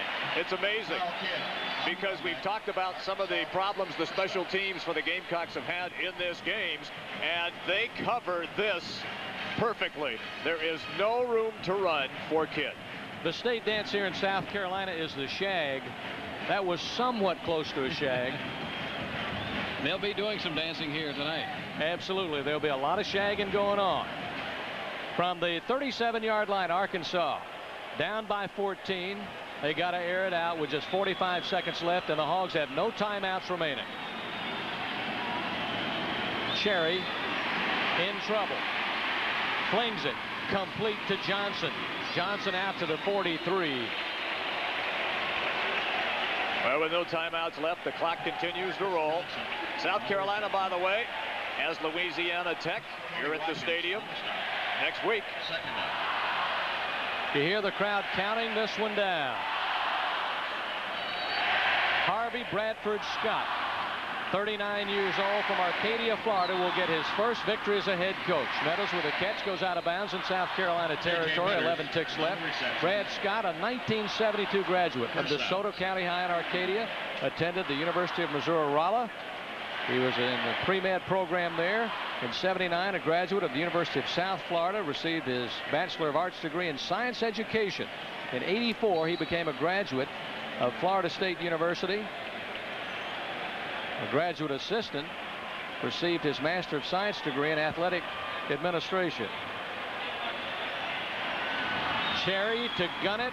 Man open. Caught inside the 30. Tripped up down to the 27. That is Sidney, Arkansas, with 4 ticks left. Can't win it, but would sure like to score. First down.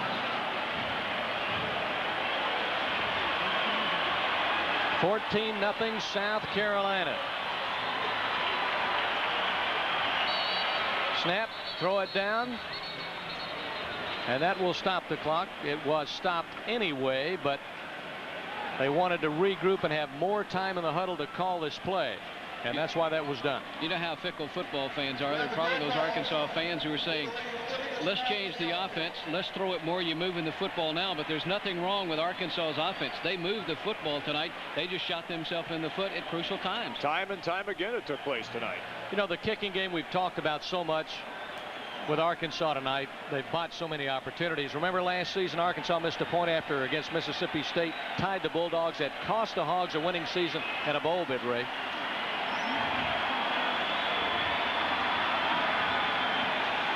Single setback behind Cherry. This should be the last play of the ball game. He'll gun it far corner. And it's in to the corner and out of bounds. And Brad Scott gets his first win as a head coach of the South Carolina Gamecocks. This is a game, I assure you, he will remember for the rest of his life.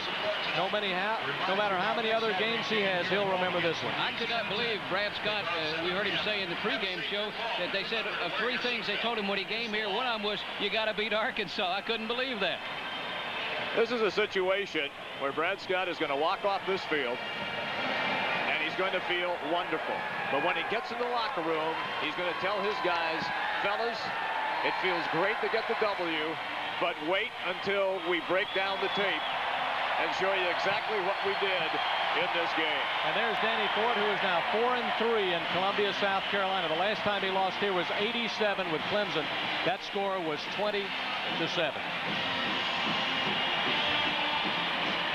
Well, South Carolina with the shutout, pitching the shutout 14-0. You saw Brad Scott going off with his son John, 10 years old. He has an older son, Jeff, who is 13. And that's got to be a very happy family there tonight. We don't have to tell fans in this state, nobody hates to lose any more than the guy you just saw on your screen, Danny Ford. He's not a happy camper. Well, gentlemen, this has been a real pleasure. A perfect setting for a football game. We mentioned the hospitality on both sides.